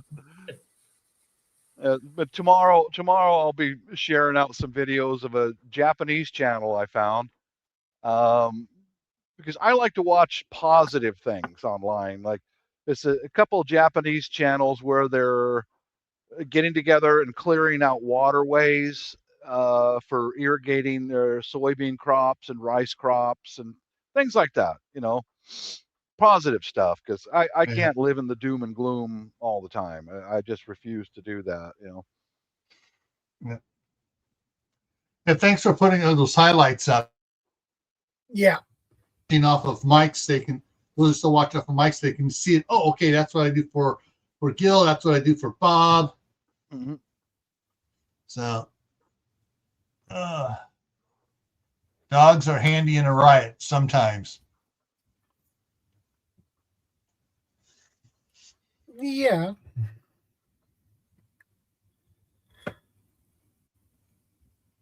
I think a donkey, being able to ride a donkey or a mule would be a very good in a riot, because those things can kick forward, not just back. So if someone's up there coming at you, all of a sudden this hoof comes out, whack, and the rider goes tumble, tumble, tumble. Yeah. I'll share out one of my older videos here, Shadow. It was posted up 3 years ago.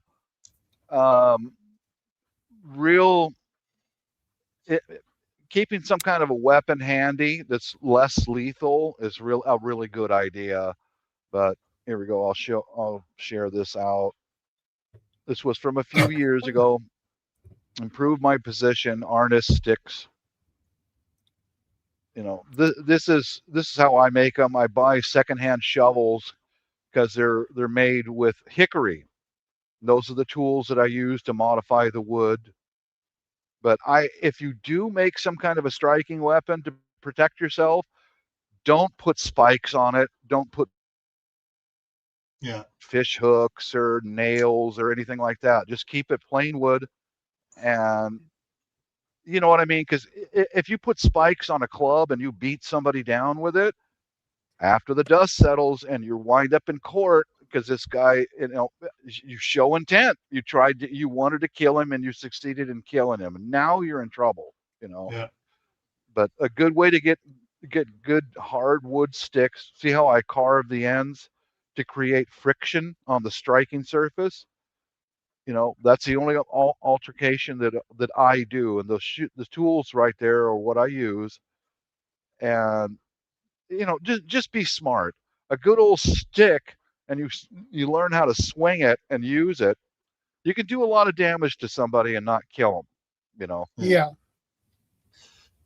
One of the ones I haven't brought it up from California. I got a contractor's hoe handle, one of those big fat ones, for the big hose. It's 5.5 feet tall. Yeah. Quarterstaff time.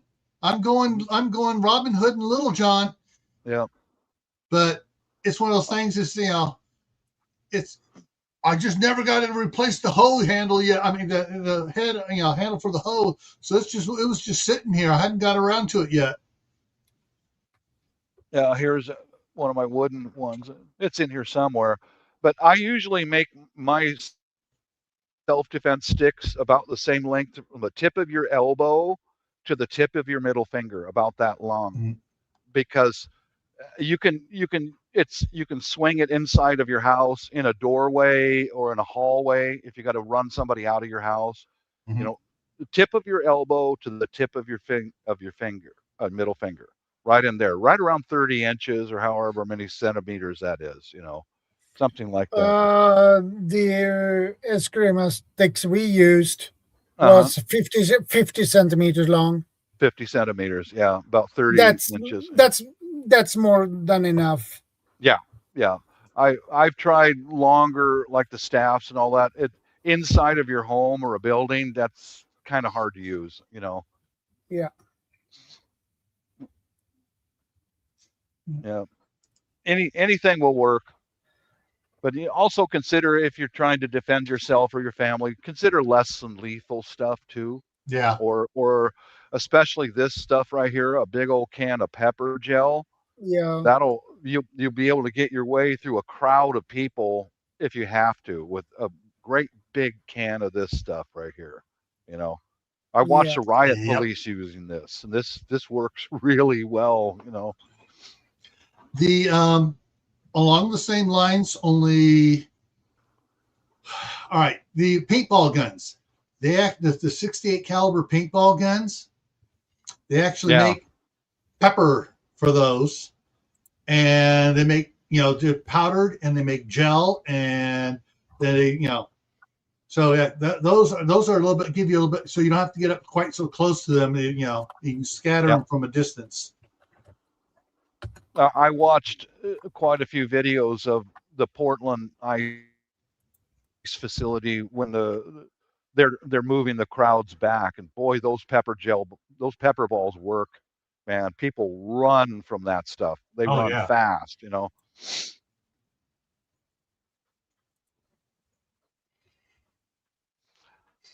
And and then the scary part, they also make other 68 caliber things to go in there, like cork balls, which sting like a mother. You think the paintballs hurt? That cork really leaves a welt, and it's non-lethal. But then there's also some companies out there that are selling 68 caliber ball bearings too.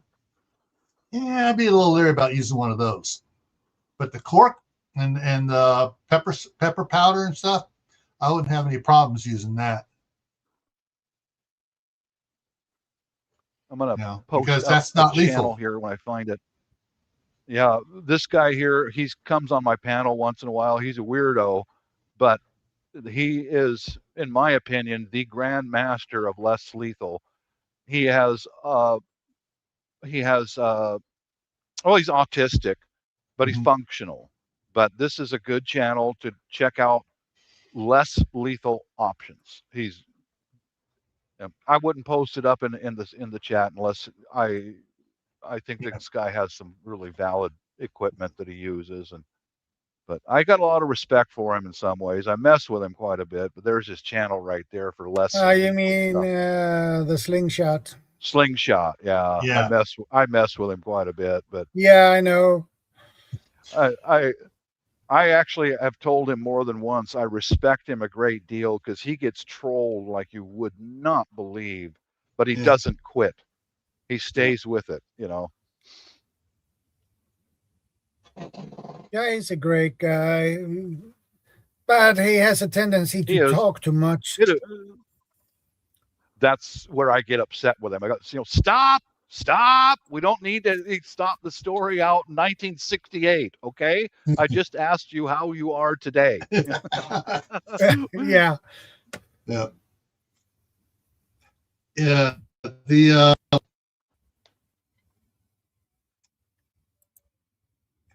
This is going to be kind of touchy for some people, but only because it deals with money.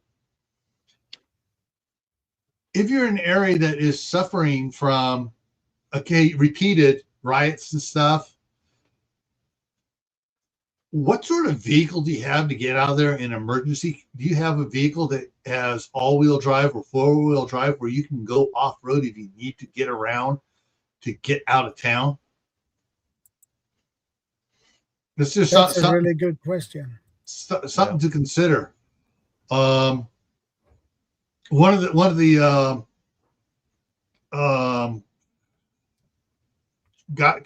I guess it's a channel. It's called a page on Facebook. He does a lot of reviewing of old diesel engines, the 12 valve, the 16 valves, and old diesel engines that are totally mechanical, no electronics on them at all. The only thing electrical is the electric starter and the alternator. There's no electronics on them and stuff. Yeah, like the old Detroit. Yeah, mechanical fuel shut off, runaway engines. That was a problem. Yep. Yeah, but he talks about all the Cummins and stuff.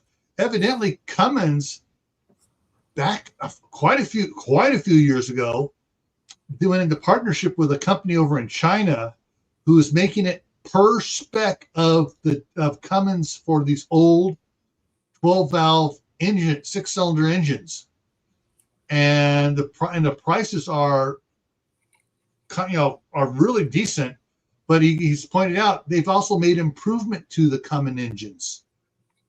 Yeah. One dealing with a water pump and adding a second bushing bearing on it, so it's supported on both ends of it instead of just on one end, and some other things they've done to it. And I've been watching. It's like, okay, I got to talk to the wife. We got to find an old 60s to 72 Ford or Dodge 1-ton with a crew cab on it, and then 6.9 liter, the old 6.9 naturally aspirated. Yeah. Or even the 318 in it. Pull that out and drop this diesel engine in it. And he goes, he talks about how he shows how easy it is to work on these mechanical diesel engines, especially these old companies.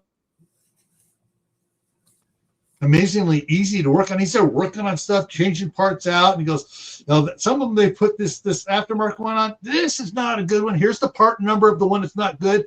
However, they came out with this industrial all stainless steel non-plastic one, and it shows the aftermarket part number in that for helping people build stuff for not so much. He's not so much of a prepper, but he likes the old mechanical, easy to use stuff that's anybody can learn how to fix and repair whenever they need to. Yeah, back in the day, the old 6.9 Ford stick shift diesel naturally aspirated. I mean, we had many of farm guys that owned them when I was at the dealership, and they'd come in, they're like, don't shut it off. I'm like, why? They're like, battery's dead. I'm like, well, how'd you get it started? It's like we always park it on a hill. They pop the hood, shoot a little shot of ether right into the hole, shut the hood, start rolling, drop second gear, pop the clutch. It makes all kinds of bad noises because it's not warmed up. There's no glow plugs going, but it'll run as long as one cylinder gets started and you can keep it running. The other ones will fire up eventually. He's like, can we drive it here? So I need a battery. Okay. And an alternator or whatever. Yeah. We the company I worked for, Mountain Cascade, back in the 80s, had 80s through the 90s, had Chevy 1-tons and Chevy 3/4 tons with the diesel engine in it.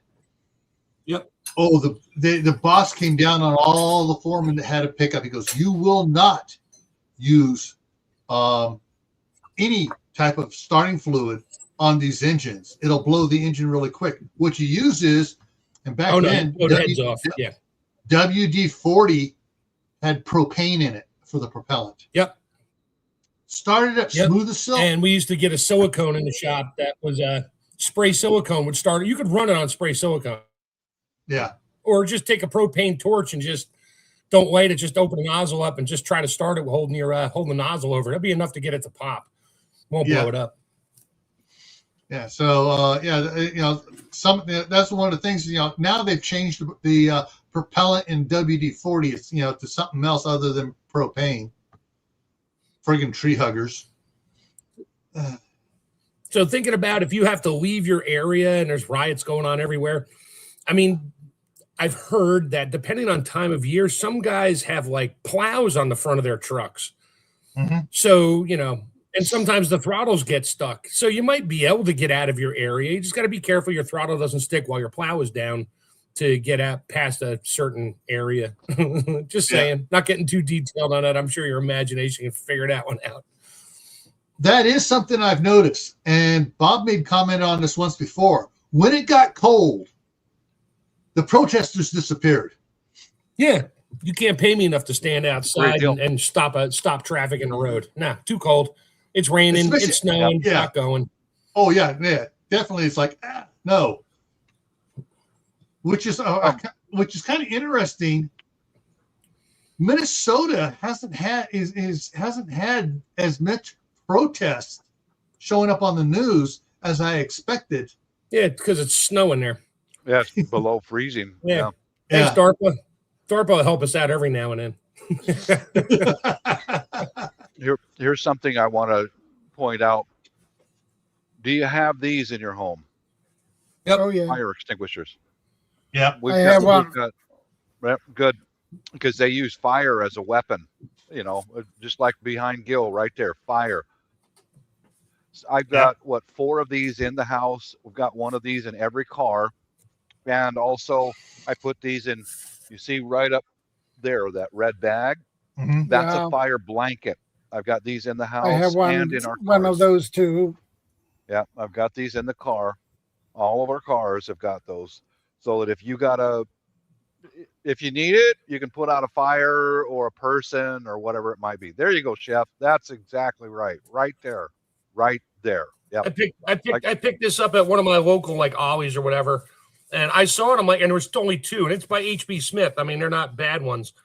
Yeah. And it's a 40 by 40, and I bought it, and I just leave it right next to the stove here. I haven't mounted it yet, but I'm the only one that cooks. But you never know. Something might go wrong, and you could actually put that over you and run out if you had to. Yep, I've got one of those in my kitchen, and then another one here in the shop. And then I've got one of them, the big ones, in every car that we own. Right. You're not gonna stifle a Tesla catching on fire with it, but you might be able to use it to run past it to get clear. Mm-hmm. Yeah. Or use it enough to get to put down to be able to get whoever stuck in the Tesla out without. Yeah. Yeah. Yeah. Hopefully, that's if you can get the doors open. That's another story with Teslas, but we won't go down. We're so far off the prepping avenue now. It's not funny. No, we're doing tie-ins back to prepping: fire blankets, fire extinguishers. Yeah, and trying to rescue people out of Teslas that the doors don't open because the batteries are dead. Yeah, okay. Yeah. Sorry, Doc says you're gonna die. Yeah. The fire blanket is handy for hiding from thermal. Okay, yeah. Well, that I got the larger ones in our cars, and I remember with those and an extinguisher in each one of our cars, I received them. I ordered it on Amazon. I said, "Look, hon, I got these for the cars," and she sat up and took notice. Said, "That's the best thing you've got so far out of all the prepping stuff. Nice. Those are the best things you've got so far." Hey, I'll have to test that theory that King Corso just said, because a friend of mine's neighbor just bought a thermal for getting rid of coyotes on the farm. And he said, you wouldn't believe the things running around the field when there's no light. Mice up and down trees. He says, you don't hear them. He said, they are everywhere. Freaked them out. I was like, oh, that's cool. I'm going to have to grab my fire blanket or another one and run down there at night and be like, hey, don't shoot me. Just see if I disappear under a fire blanket here. He might be like, oh. That's cool. I wonder if that works. I wonder. I don't know. Somebody just King Corso 7924 mentioned it, so I'll have to check that out. Yeah, that'd be great for the sofa survivalist because I can't run or hide. I'm just a fat dude, so I might as well cover myself with a fire blanket so the thermals can't see me. Of course, it'll be an animation, but who cares? Oh man, I you're such a smart ass, man. I hope you make a bunch of movies like with that. Yeah, I'm waiting to hear back from Brian. If Brian gets back to me and I don't have to spend a ton of money on AI generating software for animation stuff like the fat dude there, or make my own new fat dude and just that would be cool. That would be slick. I'd be laughing so hard making the thing I'd probably never get anything done. Probably. Whatever you do with on it, if you If Hey, you voice Sophia, it good to yourself, see you. it'll be okay. But if you use AI voice for it, you got to make sure it's pronouncing words right. Because I've been watching some of these. Oh yeah, they pronounce it wrong because you type it in and it pronounces it improperly. I get it. Yeah. Yeah, or yeah, totally. It's like it red, red read is one of the ones, and there's several words and they'll pick the wrong one every friggin' time. Yeah, but you know what? In the beginning of every video, I'm going to put in there, I am the most bizarro AI generated fat slob you have ever seen. I'll put that right up front. You know it's AI generated. There's no question about it. This is just for fun. Have a good time. Yeah. See you on the sofa with bring your own Cheetos. Yeah. I'm sure I'll close all videos with something similar to that. I'll just save a clip and put it on there. See you on the sofa. And see you next week on the sofa. Bring your own Cheetos. I got the beer. That will be funny. Oh, just now while we were talking, I've got one of those fire blankets in the kitchen. I just ordered some magnetic clips so I can hang that on my refrigerator right there. The stove is here. That's good. Yeah. And hang it right there because my wife's got it sitting on a shelf down below over here. I want to get that off the shelf and put it right within easy reach, but not too close to the stove. Yep. With the fire extinguishers, we still have them there. We just can't get anyone in California to refill it. We had several halogen fire extinguishers for the kitchen. I thought they outlawed those because it was bad for the ozone. Yeah, and it turns out it doesn't affect the ozone at all. Yeah, but they still banned it like regular light bulbs, and then they came back, and now they're gone again. Yeah, whatever.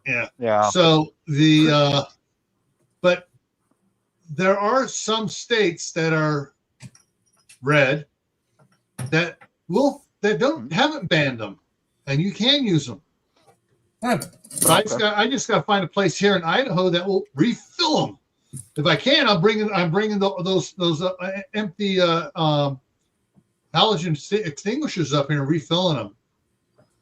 What can your fire department? I know my fire department can refill them. Not the cheap ones, but the good ones. Yeah. The fire department we have here for the north end of the county here is a volunteer fire department. They don't do that. Oh, okay. They say see the company. Idaho Falls has a company. So I got to get hold of the company up in Idaho Falls or down in Pocatello and say, all right, can you guys refill this? Or did one of the demon rats get in here and slip something through the legislature, on the slot? Yeah. Meanwhile, you can go down to your local compressed gas company if you have one that you can rent the, acetylene, oxygen, all the different things, and just get yourself a, I forget how many pounds it is or size. It's like 18, 20-inch high CO2 bottle, and just put a hose on it. I mean, you're going to blow, you're going to freeze your hand really quick. You better put an insulated pad on the hose you're going to be holding on to. But yeah, it's just CO2. You let that stuff go really quick. I mean, obviously you're not going to breathe, but that'll between the cold, you take away the heat and you're taking away the oxygen. Yeah, you can kill just about any fire with that, unless it's magnesium. Then you're on your own. Yeah. Yeah, or a Tesla. Yeah, nitrogen tanks too for welding and stuff, and for the TIGs and stuff. Any inert gas, but they're expensive. CO2 is cheap because they use it for soda and everything else. Yeah, and you can get the small CO2 canisters too, like a regular fire extinguisher size. Oh yeah, they're cheap, and you can get them refilled. Yep. Yeah. Yeah, fire protection from the rioters. Yeah, they use it. They did it here in 2020. They burned so many buildings and cop cars and brush fires. Freaking, yeah. I have an opinion about those people, but Yeah. As a teenager, 15 and 16 years old, we got hold of a case of CO2 cartridges that came back from one of my grandfather's rental trucks from a motion picture studio shoot. They left a bunch of stuff in there, and the CO2 cartridges, big old case of it, big case. We took some angle iron that they had over the shop, my grandfather's shop there, drilled hole in it so we could just stick the CO2 cartridge in the tail end in there. Tap of a hand, it would peel off that the cap off of it. We were out in the parking lot, just shooting those suckers off for weeks. Yeah, well, you're lucky you didn't hit anybody with it, but fortunately there was no. I'm thinking protesters. Oh yeah. Oh yeah. It'd be like hitting them with rubber bullets in the shins. Come on, live a little. Just get yourself a 4-inch piece of PVC tube, glue a cap on the end of it, and pick yourself up a couple gross of bottle rockets. Just drop them all in there, and then drop one lid in there. Yeah, they'll scatter. We used to have bottle rocket wars back in the day when I was, No. young. You don't need to do that. You just have a short one, about 2 feet long. Have a at the bottom end of it, you have it with a T on it, but the T is like for a 1/2 inch pipe going off the side of it. Oh yeah, Put a cap on there. You open it up. You spray some starting fluid in there. Screw it on with a spark plug. Have all your things in there. It lights them all off instantly. Yeah. Yep. Blows them out of the tube, and praying out you don't blow up the tube. Yeah. That's you only just give it a little squirt, just enough to make a flash to start all the. I know. I made a golf ball cannon that was technically a pipe bomb, but it was some frightening golf balls I was shooting over the neighbors' houses and going, wow, I could literally see the pipe expand every time I launched a golf ball. Ooh. Probably not a good thing to keep shooting this thing. So we disabled that one pretty quick. Yeah. My cousin and my younger brother got hold. We don't know where they got hold of it. They got hold of a 16-inch piece of Schedule 80 steel pipe, 1/2 inch. Came off a job site somewhere. Off a job site somewhere because they were building houses next door. So it came off of probably a mechanic's truck. Yeah, great potato guns. Don't start talking about any other kind of things to put in there because that'll get Sharon's channel messed up. Because I did that too. But Well, what they did was they asked me to weld up the inside on the one end and put an elbow on it. Took a flag bracket to mount it on, so a 4-inch one in that. Drilled a little hole in it, and they took matchbooks. Yep. Yeah. Jesus, dude. Yeah, okay. And they found some 45 caliber, or 45 caliber, but it was actually 4500, blanks, ball bearings. Oh, geez. Little rag on and stuff. And they were out there playing around, seeing how many sheets of sheetrock they could punch holes in. Nice. And then until one time they put all the instead of putting 3 matchbooks in at a time and tapping it down gently, they put 10 matchbooks in one time. Gil, stop. Hey, Gil. Yeah. What's up? We can talk about this offline. This is getting a little. It went bye. Yeah, I'm it sure. Flew up and went bye. Okay. I've talked about this on mine. They didn't do anything with it, but yeah. I got you. All right, I'm gonna bail here. My wife's gonna be home, and I just finished making apple fritters, and I got a ton of stuff to clean up my kitchen. I was making those while you guys were talking before. Yeah, I gotta go get some. I gotta go too, get some groceries and check on those cute little baristas. Make sure they're all falling in line. I thought you were gonna stop teasing the wife saying that. There you go. There's my. Look at that. Oh shit. You know what? Seeing that, I might let this freaking raccoon survive. I might. If you can bring that stuff to the table, you're good to go.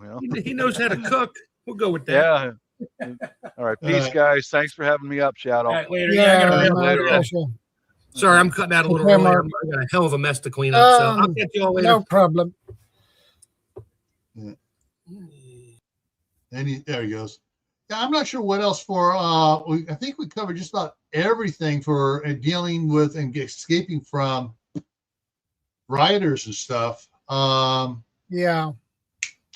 First aid kit. Make sure you have a good extensive first aid kit in case they throw something through your window and somebody gets cut by flying glass. That is a good point. I agree with that. Yeah. There are some online courses. I think you can see them over there in Sweden. Doc Bones and Nurse Amy at doomandbloom.net have a bunch of first aid courses, including the Stop the Bleed courses that are online, and they also have the DVDs. You can just get the course on a DVD and watch it for training. So I'm familiar with that channel. They are really awesome. Yeah, and so yeah, but their website store at doomandbloom.net has all sorts of training videos on it, folks. Definitely all the first aid ones and stuff. So you may want to consider pumping up your first aid skills that way. Good All idea. right. I think we're going to wrap it up early today, aren't we? Yeah, we do that. All right. Well, then I'm going to drop out now and I'll let everybody know at 8 p.m. Eastern Time USA on my other on this channel, Gray Man Prepping. We're doing the events explored, and the event is after Florida falls into the sea. What are your plans? And there's quite a bit of science behind it. So we'll be talking about that at 8 p.m. Eastern here on Gray Man Prepping. All right. Yeah. See you later, Shadow. Yeah. See you later. Okay, guys, we'll wrap things up now. Thank you for coming. I appreciate it. And I will see you next week. Same time, same channel. And remember, be part of the solution, not the problem. Stay safe. Take care. God bless.